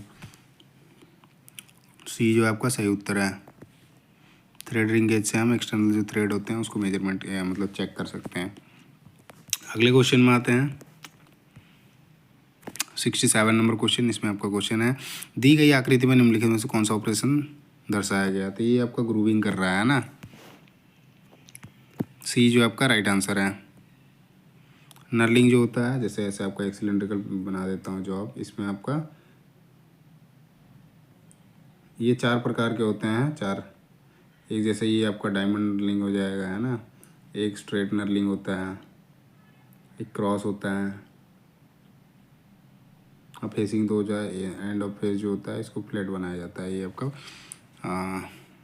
फेसिंग होता है। प्लेन टर्निंग जो होता है आपका पूरी जॉब की लंबाई में जो टर्निंग करी जाती है यहाँ से यहाँ तक सिलेंड्रिकल पीस बनाने के लिए वो आपका प्लेन टर्निंग्स होता है। अगले क्वेश्चन में आते हैं 68 नंबर क्वेश्चन। इसमें आपका क्वेश्चन है which code is usually use to indicate one CNC program end. CNC program जो एंड करते हैं वहाँ पे कह रहा है कि प्रोग्राम एंड है ना, उसमें जो कोड होता है उस कोड के बारे में पूछा है। तो M30 जो होता है ये प्रोग्राम एंड का कमांड होता है। G28 जो होता है ये आपका रिटर्न होम का होता है। G90 जो होता है ये आपका एब्सोल्यूट इनपुट डायमेंशन वैल्यू का होता है। और M00 जो होता है ये आपका प्रोग्राम स्टॉप का होता है ना। नेक्स्ट क्वेश्चन में आते हैं तो 69 नंबर क्वेश्चन देखते हैं। इसमें आपका क्वेश्चन है in which of the following lathe are complex shape machine easily, है ना। तो इसमें से कौन सा मतलब पूछा है कि इन विच ऑफ फॉलोइंग लेथ, कौन से लेथ से जो होता है कॉम्प्लेक्स शेप जो है मशीन आसानी से किया जा सकता है। तो आपका CNC लेथ मशीन में जो है कॉम्प्लेक्स कितने भी कॉम्प्लेक्स हो वो आसानी से किया जा सकता है, क्योंकि उसमें प्रोग्राम होता है, टूल भी उसके हिसाब से ही लगाया जाता है। तो उस चीज़ का जो होता है ऑलरेडी उसको प्रोग्राम करा रहता है तो उस चीज़ को बना देता है। तो आपका सी जो है ये आपका सही उत्तर है। अगले क्वेश्चन में आते हैं 70 नंबर क्वेश्चन और ये लास्ट क्वेश्चन है आपका थ्योरी पोर्शन का। तो क्वेश्चन है आपका विच of the following axis in CNC usually represent vertical movement, है ना। तो अभी हमने क्वेश्चन इससे पहले ही देखा था। तो लेफ्ट टू राइट का जब पूछ रहा था, लेफ्ट टू राइट में एक्स एक्सिस का इस्तेमाल किया जाता है, लेकिन इसमें पूछा है वर्टिकल मूवमेंट के लिए उसमें आपका जेड एक्सिस का इस्तेमाल किया जाता है ना। बाकी एक्स और वाई जो होता है ये हॉरिजॉन्टल में इस्तेमाल होता है। अगले क्वेश्चन में आते हैं अब इंजीनियरिंग ड्राइंग और वर्कशॉप कैलकुलेशन के क्वेश्चन है। तो इसमें आपका पहला क्वेश्चन जो है कि which of the following drawing board is the largest size as per IS 1444 1989 standard designation. तो इसमें लार्जेस्ट साइज पूछ रखा है आपका ड्राइंग बोर्ड का, है ना। तो D0 जो होता है ये आपका सबसे बड़ा होता है और इसका साइज़ जो होता है आपका 1500 इंटू 1000 इंटू 25 होता है ना, ये आपका mm में होता है। तो ये आपका D0 का होता है। फिर आपका D1 जो होता है ये आपका 1000 700 और 25 आ जाएगा। D2 का जो होता है ये आपका 700 इंटू 500 इंटू 15 हो जाता है ना। और D3 जो है ये आपका 500 आ जाएगा, 350 आ जाएगा और 15 आ जाएगा। सबसे बड़ा जो है आपका D0 का होता है। D0 का आपको 1500 1000 और 25 मल्टीप्लाई गुना ये होता है ना। 1500 आपका लंबाई हो गया, चौड़ाई हो गया 1000 और इसका मोटाई जो होता है 25 होता है। नेक्स्ट क्वेश्चन देखते हैं, सेकंड नंबर क्वेश्चन। इसमें आपका क्वेश्चन है निम्नलिखित से कौन सा मानक ड्राइंग इंस्ट्रूमेंट बॉक्स का घटक नहीं है ना। तो जो आपका ड्राइंग इंस्ट्रूमेंट बॉक्स होता है उसमें क्या नहीं होता है उसके बारे में पूछा है। तो वर्नियर कैलिपर जो होता है उसका घटक नहीं है, बाकी सारे आपके संलग्न के लिए पेन पॉइंट होता है ना, लेंथनिंग बार भी होता है, लीड केस भी होता है आपका ड्राइंग इंस्ट्रूमेंट बॉक्स में, पर आपका वर्नियर कैलिपर नहीं होता है ना। तो ये जो आपका राइट आंसर है। अगले क्वेश्चन में आता है थर्ड नंबर। इसमें आपका क्वेश्चन है what is the relationship between mechanical advantage and velocity ratio for ideal machine. तो आइडल मशीन के लिए जो होता है इसमें रिलेशन पूछ रहा है जिसमें आपका मैकेनिकल एडवांटेज और वेलोसिटी रेशियो जो होता है इस्तेमाल होता है। तो आपका दोनों बराबर होते हैं आपका आइडल मशीन के लिए, है ना। तो सी जो आपका राइट आंसर है। नेक्स्ट क्वेश्चन में आते हैं, 4 नंबर क्वेश्चन। इसमें आपका क्वेश्चन है निम्नलिखित में से कौन सा कथन समचतुर्भुज को सर्वोत्तम रूप से परिभाषित करता है। तो समचतुर्भुज हो गया जिसकी चारों भुजाएं बराबर होगी, है ना, और सम्मुख कोण भी जो है वो बराबर होंगे आसपास के, है ना, वो आपका समचतुर्भुज होता है। तो आपका बी जो है आपका सही उत्तर है, एक चतुर्भुज जिसकी सभी भुजाएं बराबर हो और सम्मुख कोण बराबर हो। अगले क्वेश्चन में आते हैं 5 नंबर क्वेश्चन। इसमें आपका क्वेश्चन है what is the purpose of use dashed line in engineering drawing. तो इंजीनियरिंग ड्राइंग में जो डैश्ड लाइन इस्तेमाल किया जाता है, ऐसे डैश इस्तेमाल किया जाता है, इसके बारे में पूछा है कि मेन उद्देश्य क्या होता है। जो जो हिडन पार्ट होते हैं ना उनको दिखाने के लिए इस्तेमाल किया जाता है।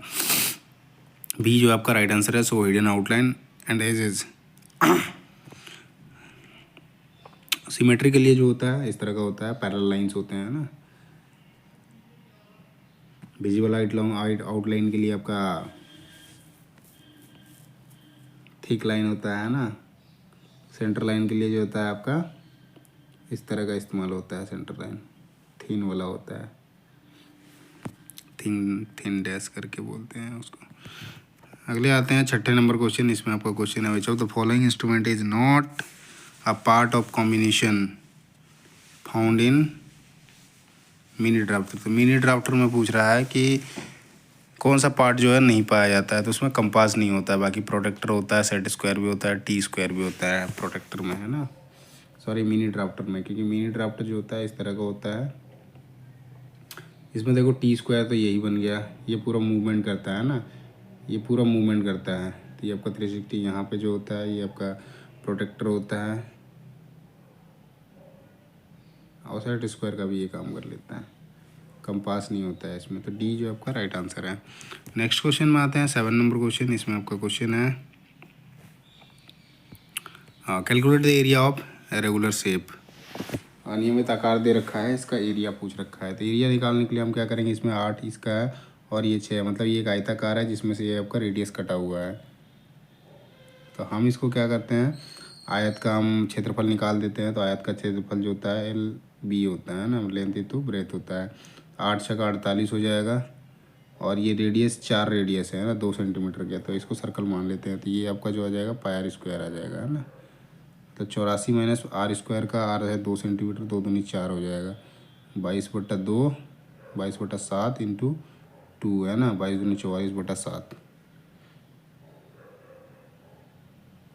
2 इंटू 2 4 हो जाएगा। ये इसको ही काट देते हैं ना, 3.14 आता है, इसको मल्टीप्लाई कर देते हैं तो 12 14 चौका 56, है ना। 84 माइनस 14 चौका 56, 4 तिया 12, तो 12.56, 84 माइनस 12.56,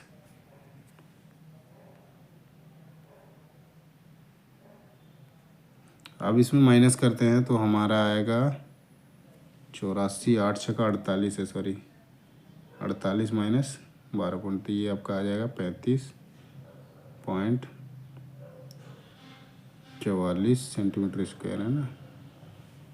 अब ये सेंटीमीटर में नहीं दिया हुआ है, ये एमएम में दिया हुआ है, तो ये सेंटीमीटर को चेंज करते हैं तो 10, तो ये आपका 3544 सीधा हो जाएगा, 3544 mm स्क्वायर हो जाएगा, है ना।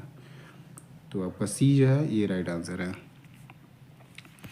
अगले क्वेश्चन में आते हैं 8 नंबर क्वेश्चन। इसमें आपका क्वेश्चन है what is one of the usages of long dash double dotted narrow line in engineering drawing. Long dash कह रहा है ना, लॉन्ग डैश और डबल डॉटेड, तो ये इंजीनियरिंग ड्राइंग में यूज़ किया जाता है, वो किस में यूज़ किया जाता है इसके बारे में पूछ रहा है ना। तो जो extreme position of movable parts होते हैं उनमें इस्तेमाल किया जाता है long dash dual dotted narrow lines का इस्तेमाल उसको दर्शाने के लिए, है ना। सो ये जो है आपका राइट आंसर है, extreme position of movable parts. अगले क्वेश्चन में आते हैं 9 नंबर क्वेश्चन। इसमें आपका क्वेश्चन है परंपरागत ड्राइंग बोर्ड बनाने के लिए आमतौर पर किस सामग्री का इस्तेमाल किया जाता है। तो ड्राइंग बोर्ड बनाने के लिए पूछ रहा है कि आमतौर पर जो ड्राइंग बोर्ड होते हैं उनको बनाने के लिए जो सामग्री इस्तेमाल की जाती है वो कौन सी होती है, तो वो लकड़ी का होता है ना। तो बी जो है आपका सही उत्तर हो जाएगा, सॉफ्ट वुड। अगले क्वेश्चन में आते हैं 10 नंबर क्वेश्चन। इसमें आपका क्वेश्चन है 20 डिग्री पर 200 ग्राम एल्कोहल को 80 डिग्री सेल्सियस पर 100 ग्राम एल्कोहल के साथ मिश्रित किया जाता है। यदि मिश्रण से कोई उसमें बाहर नहीं निकलती है तो मिश्रण का अंतिम तापमान कितना होगा। मतलब 20 डिग्री सेल्सियस पर 200 ग्राम और 80 डिग्री सेल्सियस पे 100 ग्राम एल्कोहल को साथ में मिश्रित किया जाता है। तो मान लिया जाए इसको M1 और T1 करके मानते हैं ना, M1 T1 M1 T2 M2 करके मानते हैं ना। तो इसमें फार्मूला बैठा देते हैं, M1 को मल्टीप्लाई कर देते हैं, एक आपका टेम्परेचर निकाल देते हैं और T1 इक्वल्स टू M2 और इसमें भी आपका आ जाएगा T2 माइनस TF, है ना। इसमें वैल्यू पुट करोगे तो आपका आ जाना है। जैसे इसमें कितना है 200 है, इसमें हम बचाते हैं 200, इसका वैल्यू हमें नहीं पता है ना, इसको रहने देते हैं। T1 हमारा दिया हुआ है 20 डिग्री बराबर M2 जो है हमारा 100 है और ये आपका 80 है माइनस TF, है ना। 100 से 200 कट जाएगा 2 बारी में, तो इस तरह से ये आ जाएगा आपका 20 दूनी 40, 2 TF माइनस 40 बराबर 80 माइनस TF, है ना। 2 TF minus 40 is equals to 80 minus TF, है ना। तो ये आपका 3 TF इज इक्वल्स टू 120 आ जाएगा। TF इज इक्वल्स टू मतलब जो अंतिम टेम्परेचर आ जाएगा वो आपका 40 डिग्री आ जाएगा, क्योंकि ये 3 इधर गुना में इधर आएगा 3, उसको काटोगे तो आपको 40 आ जाएगा, है ना।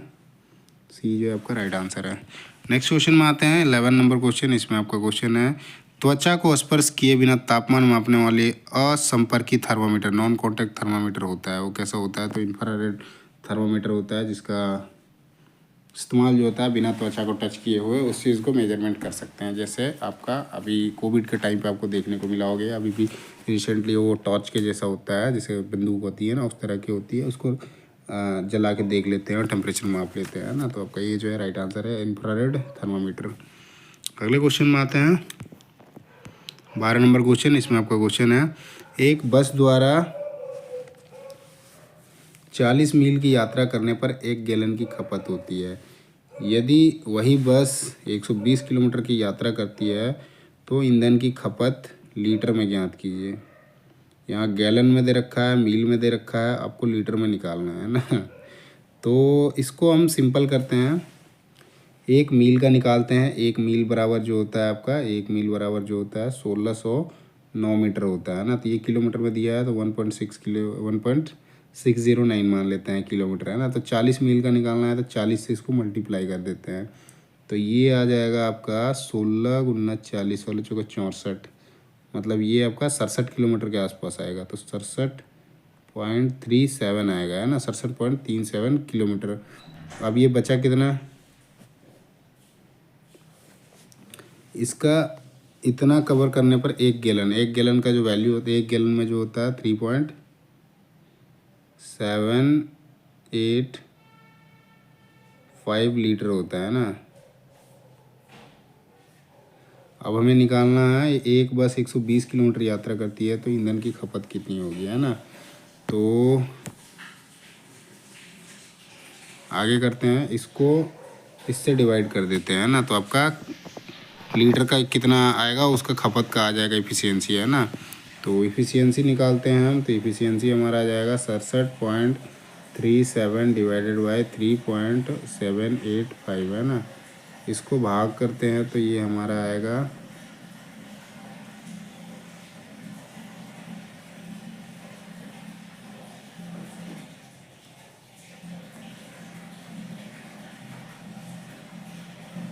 17 आएगा, है ना।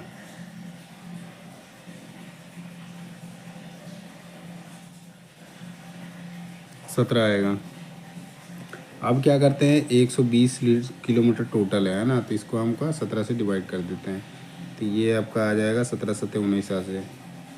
डी जो आपका सही उत्तर है ना, 7.06 लीटर जो है 120 किलोमीटर चलने में उसकी खपत होगी, है ना। डी जो आपका सही उत्तर है। अगले क्वेश्चन में आते हैं, तो अगला क्वेश्चन जो है आपका, the Poisson ratio for a perfect plastic material. तो परफेक्ट प्लास्टिक मटेरियल जो होता है उसका पॉइजन रेशियो कितना होता है, तो वो आपका 0.5 होता है ना। सी जो है आपका राइट आंसर है। अगले क्वेश्चन में आते हैं, 14 नंबर। इसमें आपका क्वेश्चन है, किसी धातु की स्क्रैचिंग, घिसाई और घर्षण को प्रतिसहन करने की जो क्षमता होता है उसको क्या कहा जाता है, तो आपका हार्डनेस होता है ना। हार्डनेस में आपका स्क्रैचिंग हो गया, वियर हो गया, टीयर हो गया, या फिर आप घर्षण जो होता है उसको, उस चीज़ को सहन करने की क्षमता होती है ना, प्रति सहन करने की। तो ये आपका डी जो है आपका राइट आंसर है। आघात वर्तनीय जो होता है ये होता है आपका मेलेबिलिटी की प्रॉपर्टी होती है। भंगुरता जो होता है ये आपका, अब इसको अचानक चोट देते हैं ना तो ये टूट जाता है। और तन्यता जो होता है, इसी और ज़्यादातर इसका इस्तेमाल जो होता है ना, बेड या बेस बनाने के लिए इस्तेमाल किया जाता है भंगुर मटेरियल का। तन्यता जो होता है इसके कारण आपका किसी मेटल को तार के रूप में हम बना सकते हैं। तो नेक्स्ट क्वेश्चन में आते हैं, 15 नंबर। इसमें आपका क्वेश्चन है, which of the following best define an acute angle. Acute angle क्या होता है, लेस देन 90 डिग्री होता है ना। तो यही चीज़ हो जाएगा, सी जो है आपका सही उत्तर है। Angle less than 90 degree, 90 degree से कम जो होता है उसको आपका एक्यूट एंगल या न्यून कोण बोलते हैं ना। सी जो है आपका सही उत्तर है। अगले क्वेश्चन में आते हैं, 16 नंबर। इसमें आपका क्वेश्चन है, यंग मॉडुलस इज डिफाइंड, है ना। तो यंग मॉडुलस का फॉर्मूला ही बेसिकली यहाँ लिखा हुआ है। तो यंग मॉडुलस जो होता है स्ट्रेस बाय स्ट्रेन होता है ना। तो डी जो आपका सही उत्तर है। फोर्स बाय एरिया जो होता है ये आपका प्रेशर का होता है। Ultimate stress by working stress जो होता है ये आपका फैक्टर ऑफ सेफ्टी का होता है। और स्ट्रेन बाय स्ट्रेस जो होता है ये आपका होता है बक मॉडुलस का, है ना। तो इसमें यंग मॉडुलस का पूछा था, तो डी जो आपका सही उत्तर, स्ट्रेस बाय स्ट्रेन। अगले क्वेश्चन में आते हैं, 17 नंबर क्वेश्चन। इसमें आपका क्वेश्चन है, लोहे और इस्पात के संदर्भ में निम्नलिखित में से कौन सा गलत है। तो लोहा जो होता है ये आपका शुद्ध रूप होता है, और इस्पात जो होता है ये आपका, अच्छा ये गलत पूछ रखा है ना। तो लोहा जो होता है वो शुद्ध होता है, और इस्पात जो होता है ये अलॉय स्टील का होता है ना, मिश्रित वाला होता है। इसमें गलत पूछा है, तो इस्पात जो है एक शुद्ध पदार्थ है, ये गलत है। ये शुद्ध पदार्थ नहीं होता है, वो अलॉय स्टील होता है, मतलब मिश्रित पदार्थ होता है। तो सी जो आपका सही उत्तर है। नेक्स्ट क्वेश्चन में आते हैं, 18 नंबर क्वेश्चन। इसमें आपका क्वेश्चन है, which of the following correctly match the polygon with its number of side. Side मतलब वो भुजा की बात कर रहा है ना। नैनागोन उसमें आपका 9 साइड होगा, है ना, 9 भुजा होगा। ऑक्टा में आपका 8 होगा, 9 लिख रखा है। हेप्टा में आपका 7 होता है ना, इसमें 8 लिख रखा है। डेका मतलब 10 होता है, तो ये आपका सही है। डी वाला जो है सही उत्तर है। अगले क्वेश्चन में आते हैं, 19 नंबर क्वेश्चन। इसमें आपका क्वेश्चन है, the unit of pressure in metric unit. तो प्रेशर का मेट्रिक यूनिट में पूछा है, जिसमें सीजीएस यूनिट क्या होगा। तो सीजीएस जो होगा डाइन पर सेंटीमीटर स्क्वायर होगा, है ना। सी जो है आपका सही उत्तर है। अगले क्वेश्चन में आते हैं, 20 नंबर। इसमें आपका क्वेश्चन है, what is the primary function of ladder line in engineering drawing. तो इंजीनियरिंग ड्राइंग में जो लेडर लाइन होता है उसका मेन काम क्या होता है, मेन प्राइमरी फंक्शन क्या होता है। तो वो जो ये आपका बी जो है राइट आंसर हो जाएगा, टू कनेक्ट नोट और dimension with the related features, है ना। ये आपका लेडर लाइन का मेन काम होता है। तो ए बी जो है आपका सही उत्तर है। अगले क्वेश्चन में आते हैं, 21 नंबर क्वेश्चन। इसमें आपका क्वेश्चन है, समुद्र तल का जो जल होता है उसका क्वथनांक कितना होता है। तो वो आपका 212 डिग्री फ़ारेनहाइट होता है ना। डी जो आपका सही उत्तर है। अगले क्वेश्चन में आते हैं 22 नंबर। इसमें आपका क्वेश्चन है BIS SP 46 2003 के अनुसार जो इंजीनियरिंग ड्राइंग में निम्नलिखित में से कौन सी विशेषता को एक पतली श्रृंखला रेखा का उपयोग करके दर्शाया गया है। तो पतली श्रृंखला रेखा का उपयोग करके दिखाया गया है ना। तो उसमें आपका जो सेंटर लाइन होता है ना, सेंटर लाइन हो गया, उसके बाद आपका कोई प्रक्षेप पथ हो गया, ये आपका सी जो है आपका सही उत्तर है। केंद्र रेखाएं, सेंटर लाइन हो गया, सममित रेखाएं हो गया, प्रक्षेप पथ हो गया। ये SP 46 2003 के अनुसार जो है ये विशेषता है इंजीनियरिंग ड्राइंग में, मतलब विशेषता है जिसमें आपका पतली श्रृंखला रेखा का उपयोग करके दर्शाया जाता है। तब कि सेंटर लाइन को, सममित रेखा, प्रक्षेप पथ को ही दिखाया जाता है। तो सी जो आपका सही उत्तर है। अगले क्वेश्चन में आते हैं 23 नंबर क्वेश्चन। इसमें आपका क्वेश्चन है नीचे दिए गए स्टील के समलंबाकार ब्लॉक के द्रव्यमान की गणना करें। इसका द्रव्यमान निकालना है ना। तो ये आपका B1 है, B2 है, H है, L है ना।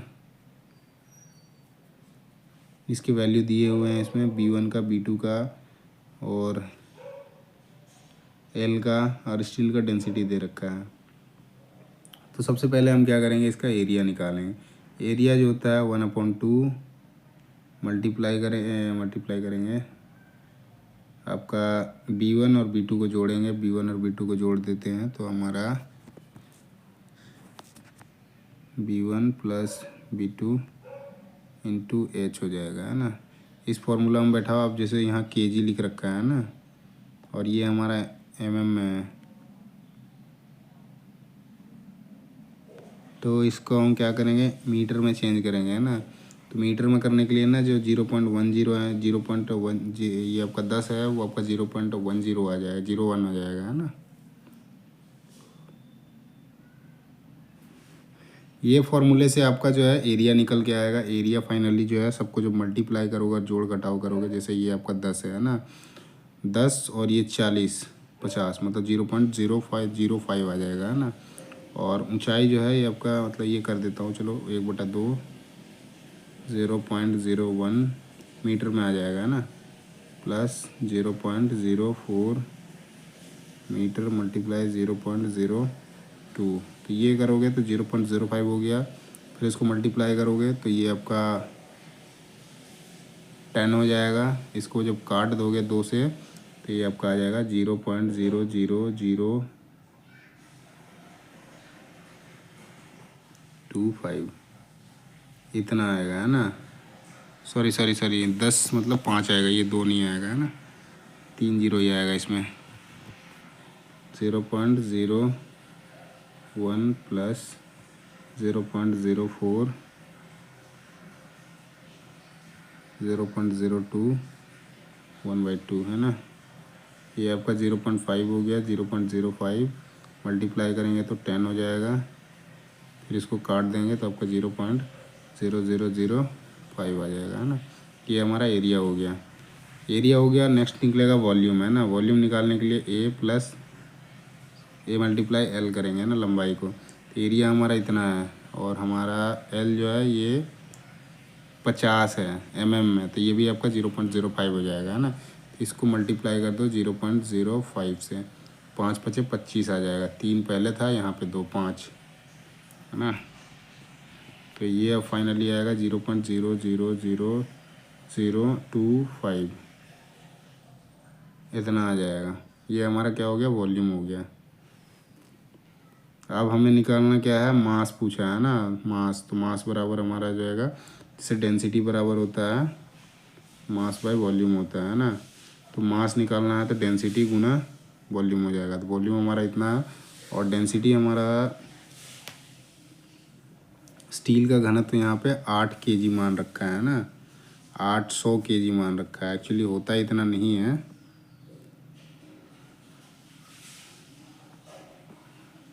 चलो 800 ही मान लेते हैं हम। तो ये 8 के करीब आएगा, है ना, 800।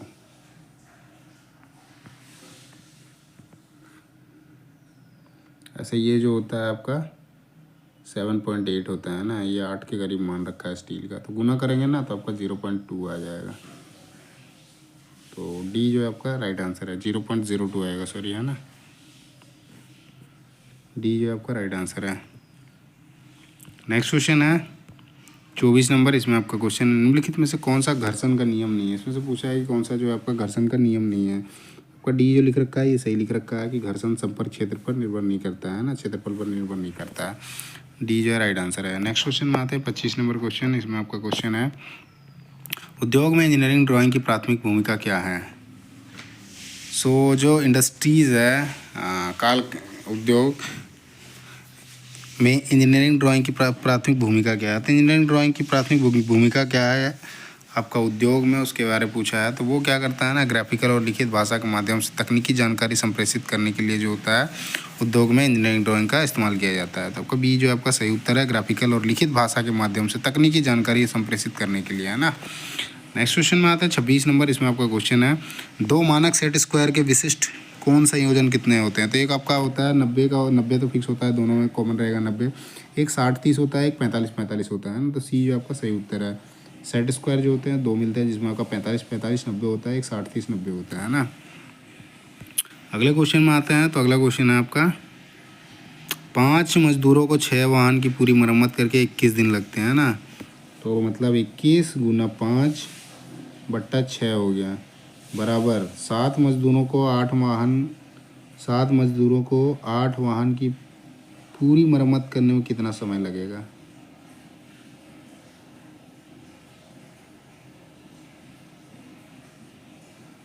तो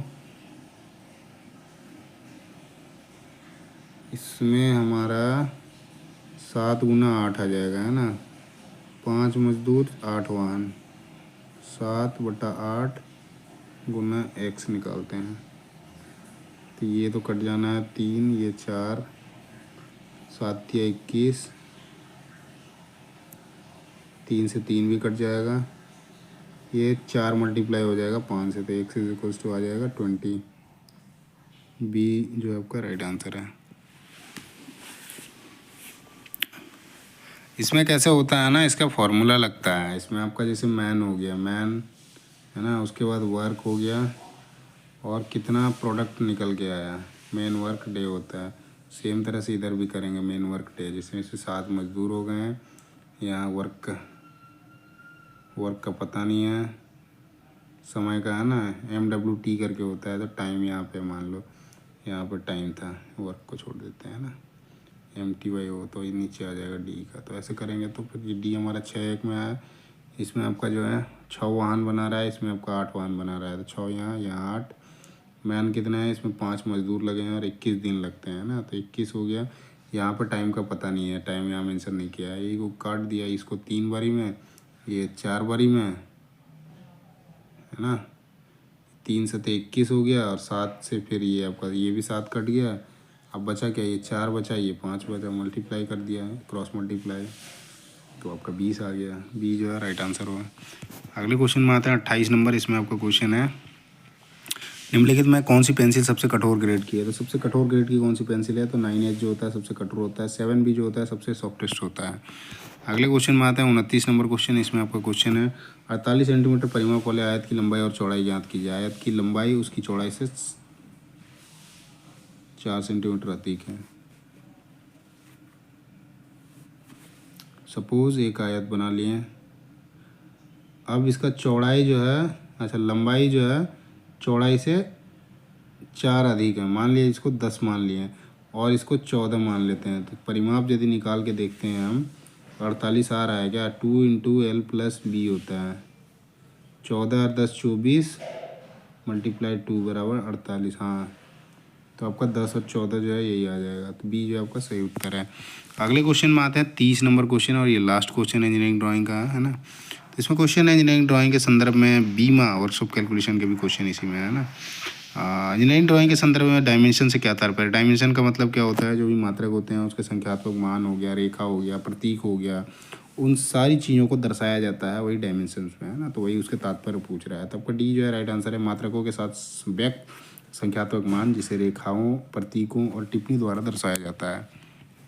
नेक्स्ट आते हैं अब एप्टीट्यूड का आएगा। इसमें क्वेश्चन 20 क्वेश्चन है ना। तो पहला क्वेश्चन देखते हैं। इसमें अपन निश्चित कूट भाषा दिया हो, इसमें ए एंड मतलब ए एंड का अर्थ जो है ए जो है बी का पुत्र है, ए एट द रेट बी का अर्थ जो है ए जो है बी का भाई है, और ए प्लस बी का अर्थ है ए जो है बी की पत्नी है, और ए इंटू बी का अर्थ है ए जो है बी का पिता है। तो इसमें लिखा है V at the rate R and T H, है ना। तो वी एंड का मतलब क्या है, ए जो है बी का भाई है, तो वी जो है आर का भाई है, ठीक है। आर एंड टी, ए जो है मतलब आर जो है टी का पुत्र है, तो ये आपका टी ऊपर चला जाएगा, है ना। उसके बाद टी प्लस एच, ए जो है बी की पत्नी है, तो टी जो है आपका एच की पत्नी है ना। फिर एच इंटू जी, ए जो है बी का पिता है, एच जो है वो जी का पिता है ना। तो भी और जी का संबंध है, ये भाई भाई हो जाएगा, है ना, क्योंकि एक ही फेज में आ रहा है, ये एक फेज में ये एक फेज में, तो भी का जो है वो भाई हो जाएगा, एक दूसरे से संबंध क्या है तो भाई का नाता है, तो आपका ये जो है राइट आंसर है। अगले क्वेश्चन में आता है सेकंड क्वेश्चन। इसमें आपका क्वेश्चन है 7 व्यक्ति जो है A B C D E F और जी, 7 लोग एक पंक्ति में बैठे हैं उत्तर की ओर अभिमुख होके, ऐसे अभिमुख होके, है ना। अब क्या लिखा है, ई के दाईं ओर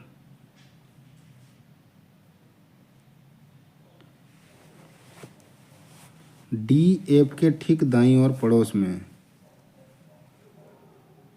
डी जो है एफ के ठीक दाईं ओर पड़ोस में है तथा ई के बाईं ओर तीसरे स्थान पे बैठा है।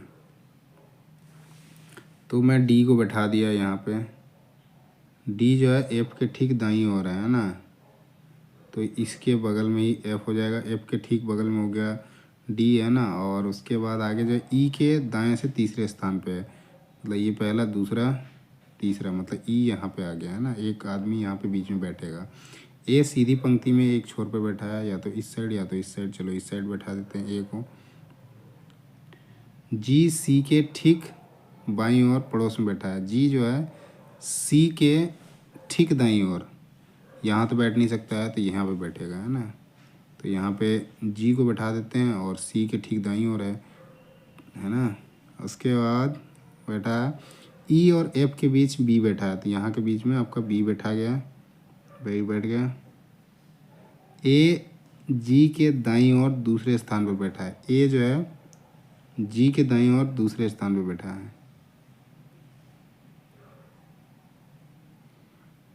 सर्कुलर बैठ गए हैं क्या आप। चलो इस तरह से यहाँ से यदि हम देखते हैं ना, पहला ये दूसरा हो जाएगा, है ना।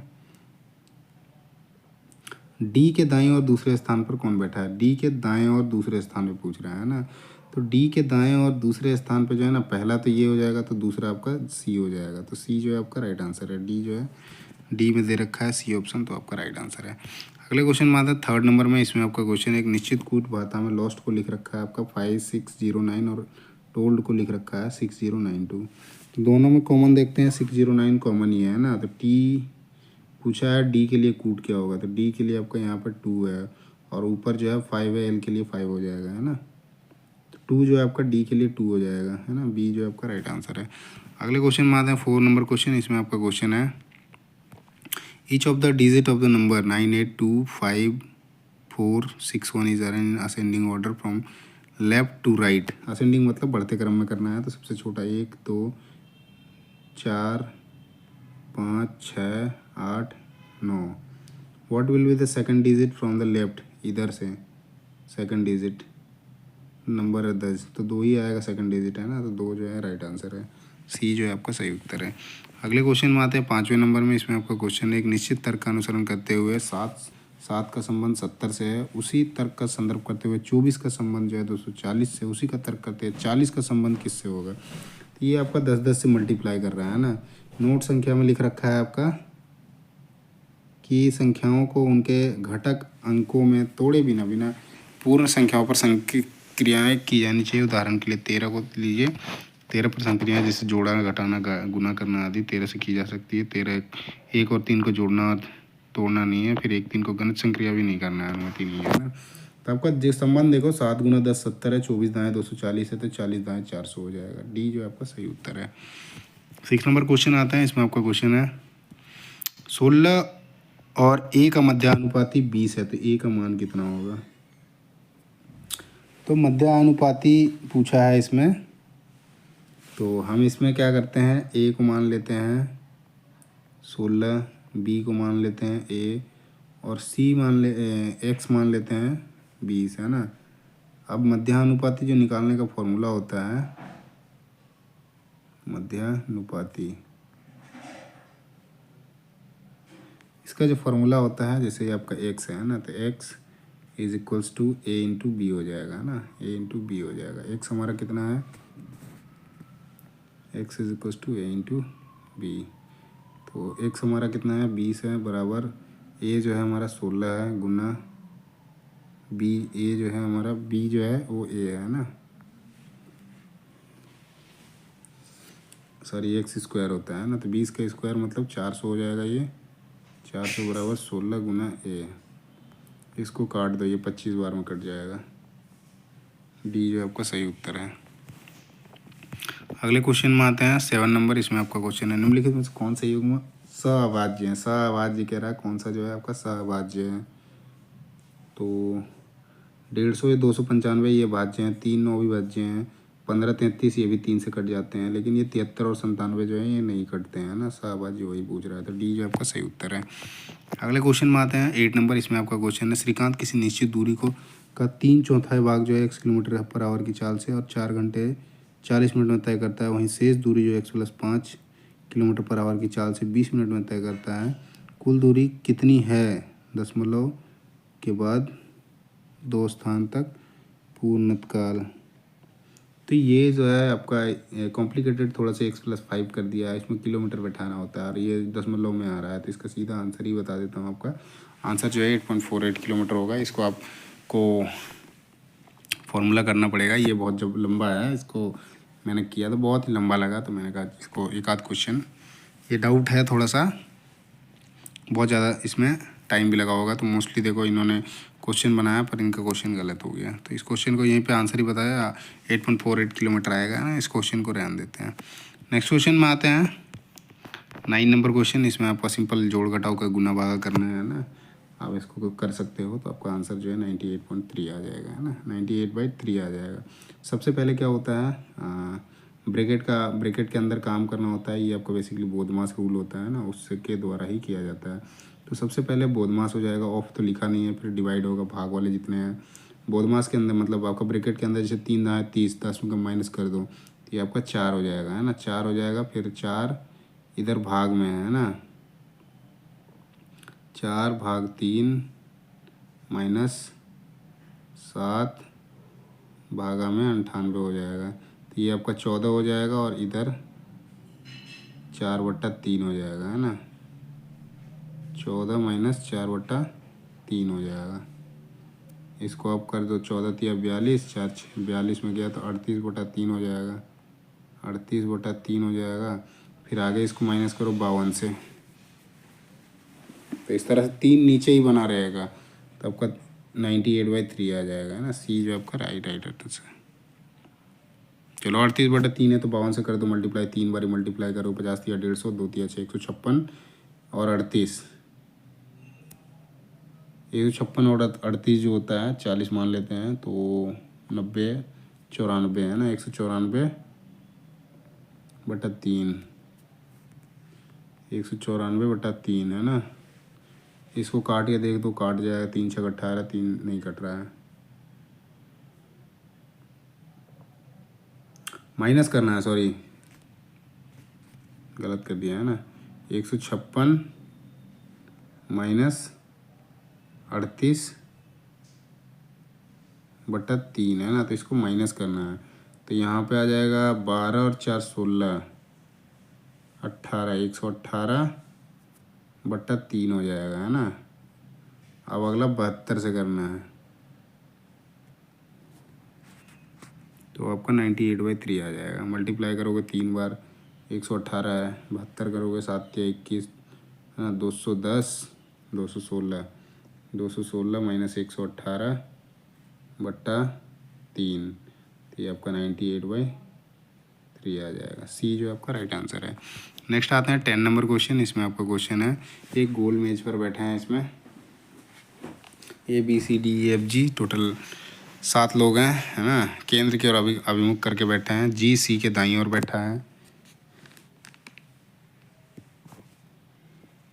ओके, तो इसमें क्वेश्चन जो है आपका कि केंद्र की ओर अभिमुख होकर बैठे हैं, जिसमें G जो है C के दाईं ओर दूसरे स्थान पर बैठा है, तो G को कहीं पे बैठाते हैं।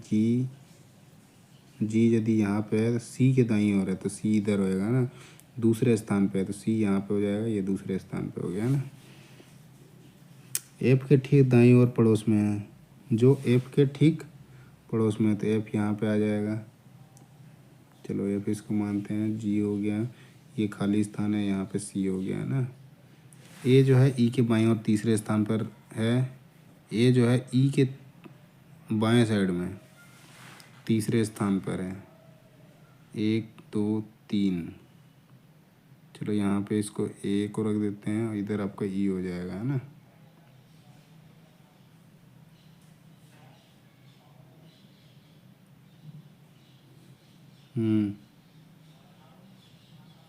E C के ठीक दाईं ओर है, C यहाँ पे है तो यहाँ पे आपका E हो जाएगा, है ना। B G के ठीक दाईं ओर पड़ोस में बैठा है तो यहाँ पे एक B हो जाएगा, एक आपका G हो जाएगा। तो इसमें पूछा है निम्नलिखित में से गलत कौन सा है। F B के बाईं ओर तीसरे स्थान पर बैठा है। G E के ठीक दाईं ओर पड़ोस में बैठा है। G जो है इसमें क्या पूछा है, गलत है, ये जो है ना ये सही नहीं बना। बाकी आपका ये आएगा A जो है सही उत्तर आएगा। F B के बाईं ओर तीसरे स्थान पर बैठा है, इसमें क्या है, गलत है। कौन सा गलत है, ये आपका A जो है आपका गलत उत्तर है। 11वें नंबर के क्वेश्चन में आते हैं। इसमें आपका क्वेश्चन है, इसमें बॉक्स में बैठा रखा है, 7 बॉक्स में, है ना। इसमें आपका MNO PST और U है ऊपर रखे हुए, लेकिन ज़रूरी नहीं है कि इस क्रम में बैठे हुए। M और P के बीच केवल 4 बॉक्स रखे गए हैं। तो M और P के बीच में 4 बॉक्स रखे गए हैं, ठीक है। M के ऊपर O को रखा गया है, ये ऐसे नहीं बनेगा ना, M इधर आएगा, P इधर आएगा, यहाँ पे 4 लोग को बैठाना पड़ेगा, ये 4 बॉक्स। M के ऊपर O रखा है, M के ऊपर O आ गया। T और U के बीच केवल 2 बॉक्स हैं, तो T और U के बीच में, मतलब T यहाँ पे U, 2 बॉक्स हो गए बीच में। N को S के ठीक ऊपर रखा गया है, मतलब ये N आ जाएगा और S के ऊपर ठीक बैठा है। U को N के ठीक ऊपर रखा गया है, N को S के ठीक ऊपर और U को N के ठीक ऊपर नहीं रखा गया है।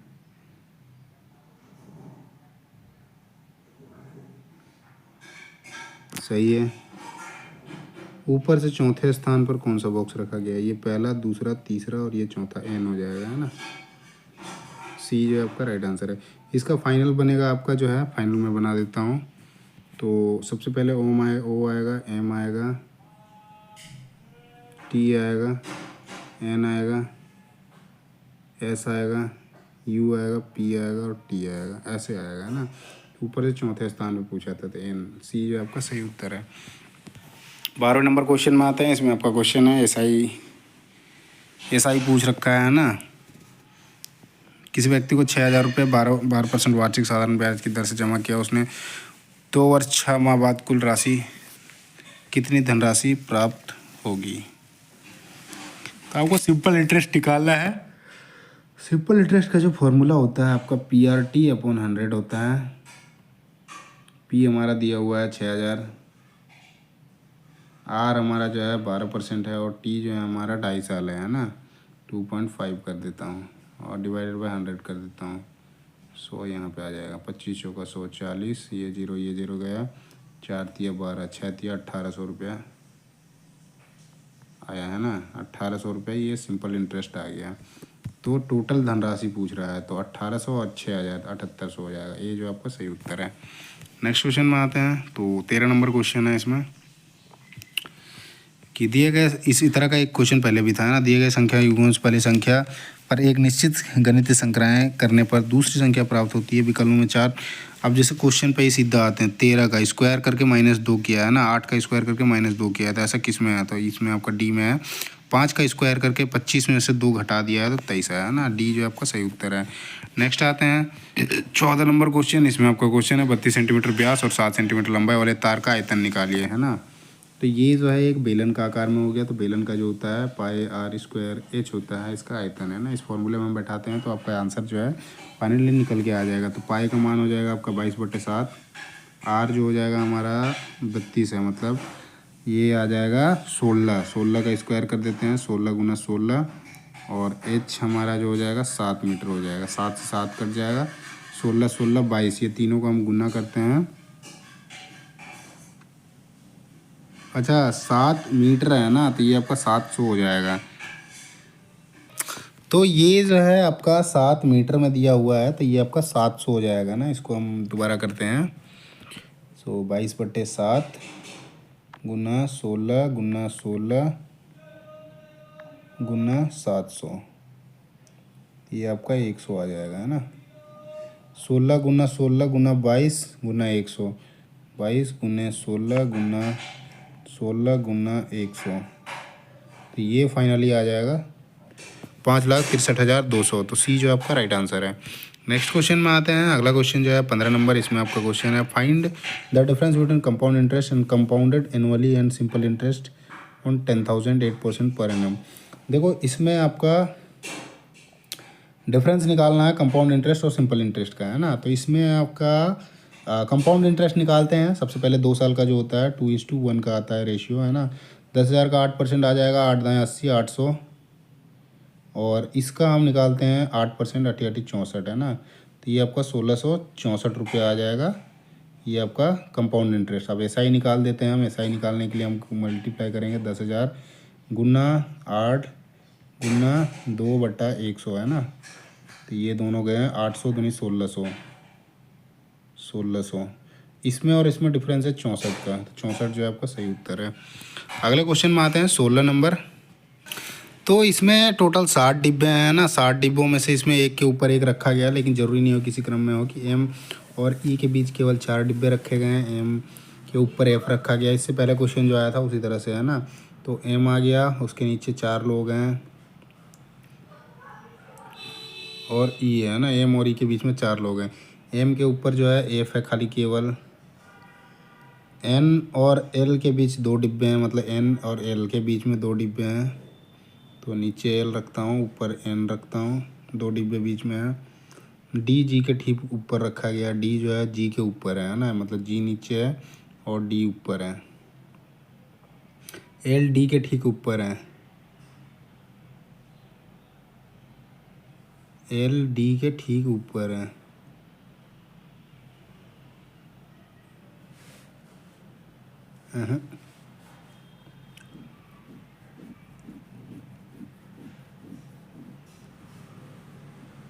अच्छा नहीं रखा गया, नहीं रखा गया, है ना। एल ठीक है, नहीं ऊपर नहीं है। निम्नलिखित से कौन सा डिब्बा चौथे स्थान पर, ऊपर से 1 2 3, ये डी जो है ये चौथे स्थान पर है। डी जो आपका राइट आंसर है। नेक्स्ट क्वेश्चन में आते हैं 17 नंबर। इसमें आपका क्वेश्चन है एक दुकानदार जो है एक वस्तु का मूल्य अंकित करता है 100 रुपया। इसमें अंकित मूल्य 35% की छूट देता है, और छूट देने के बाद 25% बैट लगाकर उसे 338 रुपये में बेच देता है। इसका मान निकालिए। तो इसमें मार्केट प्राइस जो है वो 100 रुपया है ना। एमपी मान लेता हूँ मैं मार्केट प्राइस को 100 रुपया, 35% की छूट देता है, तो ये डिस्काउंट मान लिया 35%। तो मार्केट प्राइस हमारा ये हो गया, ये हमारा डिस्काउंट हो गया, ये मार्केट प्राइस, ये डिस्काउंट हो गया। तो अब हम निकालते हैं आफ्टर डिस्काउंट, है ना। आफ्टर डिस्काउंट निकालेंगे तो ये आपका 35। तो इसमें निकालते हैं जो आपका डिस्काउंट देने के बाद आया है ना, तो ये 35% गया, तो बचा कितना 65%, है ना। तो इसको कर लेते हैं आप पीडी मान लेते हैं, मतलब डिस्काउंट जो है आफ्टर डिस्काउंट। तो ये आपका 35% गया, तो 65% मान लेते हैं। 65% का मतलब 0.65 हो जाएगा, है ना। एक्स 1 करेंगे, प्लस करेंगे वैट हमारा दिया हुआ है 25% का, है ना। तो ये आपका 25/100 इसको काट देते हैं, 1/4 हो जाएगा, है ना। 4 1 5, 5/4 हो जाएगा। तो 0.65 मल्टीप्लाई x, है ना। ये आपका 5/4 हो जाएगा ये वाला पूरा। तो 5/4 कर देते हैं इसको। अब 5/4 का मतलब हो जाएगा ये 1.25, है ना। ये इसका मतलब ये हो जाएगा। इसको और इसको मल्टीप्लाई कर लेते हैं, हमारा सेलिंग प्राइस आ जाएगा, है ना। तो सेलिंग प्राइस फाइनली आएगा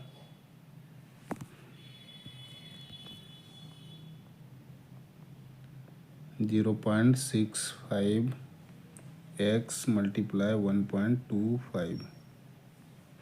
तो इसको टोटल गुना करेंगे तो हमका आ जाएगा 0.8125। अब हम निकालेंगे, सॉरी, ये हमारा वैट लगा के आ गया, है ना। अब हमारा इसमें दिया हुआ है सेलिंग प्राइस जो है वो आपका 338 रुपये है ना। 338 कर देते हैं इसको सेलिंग प्राइस बराबर ये। तो x का मान यहाँ से ये आ जाएगा इसके डिवाइड में। तो 338 बट्टे में 0.8125, इसको काट दो, 416 आ जाएगा, है ना। ये जो है आपका राइट आंसर है। नेक्स्ट क्वेश्चन में आते हैं, 18 नंबर क्वेश्चन। इसमें आपका क्वेश्चन है PQR की आयु ज्ञात कीजिए। 3 4 5 एक 6 वर्ष बाद कितना आयु 102 होगा। क्यू की वर्तमान आयु क्या है। 3 4 5 लिखा है, इसको x कर लेते हैं ना। तो ये 6 साल बाद तीनों में जुड़ेगा बाद में, है ना। तो ये आपका 3x वर्तमान एज में करते हैं, 3x करते हैं ना। आयु ज्ञात करना है 3x 4x और 5x, है ना। 6 साल के बाद है तो सब में आपका 6 जोड़ेंगे। 3x + 6, 4x + 6, 5x + 6, टोटल आयु का योग जो है 102 है। सबको जोड़ देते हैं ना, सब जोड़ते हैं, x को जोड़ देते हैं। 5 4 9 3 12x प्लस 6 6 12 6 18 बराबर 102, है ना। अब ये 18 प्लस में इधर माइनस में जाएगा तो 84 हो जाएगा। तो 12x is equals to 102 minus 18। तो 12x इज इक्वल्स टू 84। तो x इज इक्वल्स टू 7 आ जाएगा। इसको काट देगा इससे, 7 से 7 आ गया, है ना। 7 आ गया, x बराबर जो आ गया वो 7 आ गया हमारा। अब पूछा किसका है, क्यू मतलब 4x का। तो 4x बराबर 4 गुना 7 मतलब 28 साल हो जाएगा। सी जो आपका सही उत्तर है। नेक्स्ट क्वेश्चन में आता है 19 नंबर क्वेश्चन। इसमें आपका संबंध वाला ऐसे क्वेश्चन पहले भी थे। जैसे ये पहला संबंध लिखा है 6 का संबंध 37 से स्क्वायर करके +1 किया है। 12 का संबंध 145 स्क्वायर करके एक जोड़ा है। 7 का संबंध पूछा है तो आपका 7 का स्क्वायर 49 होता है, +1 कर दो 50 आ जाएगा। सी जो आपका राइट आंसर है। नेक्स्ट क्वेश्चन में आते हैं 20 नंबर और ये लास्ट क्वेश्चन है। कोई दुकानदार 3750 रुपये अंकित मूल्य वाली किसी वस्तु पर 12% और 18% की 2 क्रमिक छूट देता है। अंतिम विक्रय मूल्य कितना होगा। तो 3750 का पहले 12% निकालो। तो 12% जो है आपका 3750 गुना 12/100, है ना। तो ये कट जाएगा, 6 दूनी 12, 5 दूनी 10, 5 से इसको काटते हैं, 5 7 35, 5 5 25, 75 दूनी 150, 450, 6 5 30, 6 7 42 और 3 45, 450। 450 हम 3350 में माइनस करते हैं 3750 में। तो 3750 माइनस 450, ये आपका आ जाएगा 3300 रुपये, है ना। 3300 आ जाएगा। अब 3300 में 18% निकालते हैं। 3300 गुना 18/100, ये तो कट जाना। 18 गुना 33 करते हैं 54, 18 3 54 और 5 59, इसको माइनस करेंगे 3300 में, 3300 माइनस 594, 6, इधर 9 में 9 गया 0, इधर रह गया 2, 12 में 5 गया 7 और ये 2 हो गया, 2706 रुपया फाइनल आया। तो ये आपका बी जो आपका राइट आंसर है। बाकी यहीं पे सारा क्वेश्चन खत्म हो गया। एक दो क्वेश्चन जो है वो बहुत लंबे बन रहे थे जिसके कारण उसको सॉल्व नहीं किया है ना। बाकी और भी कुछ आपको डाउट रहता है या उस क्वेश्चन से भी डाउट है तो आप जरूर कमेंट करना है ना, उसका सॉल्यूशन उसमें आपको करके दे देंगे है ना। बाकी इस वीडियो में इतना ही है, और वीडियो अच्छा लगे तो वीडियो को लाइक करें, चैनल को सब्सक्राइब करें, साथ ही अपने दोस्तों के साथ शेयर करना ना भूलें। और साथ ही किसी भी प्रकार के आपका जॉब जो IT से रिलेटेड जॉब्स है या दूसरे भी जॉब्स जो हैं उसके सारे आपके जो जानकारी है वो इस चैनल पे मिलता है। तो चैनल से जुड़े अपने दोस्तों के साथ, दोस्तों को यूँ कहें इससे जुड़ने के लिए, इससे जो भी जानकारी आती है वो लगातार आपको मिलती ही रहेगी। बाकी इस वीडियो को यहीं पे एंड करते हैं। धन्यवाद।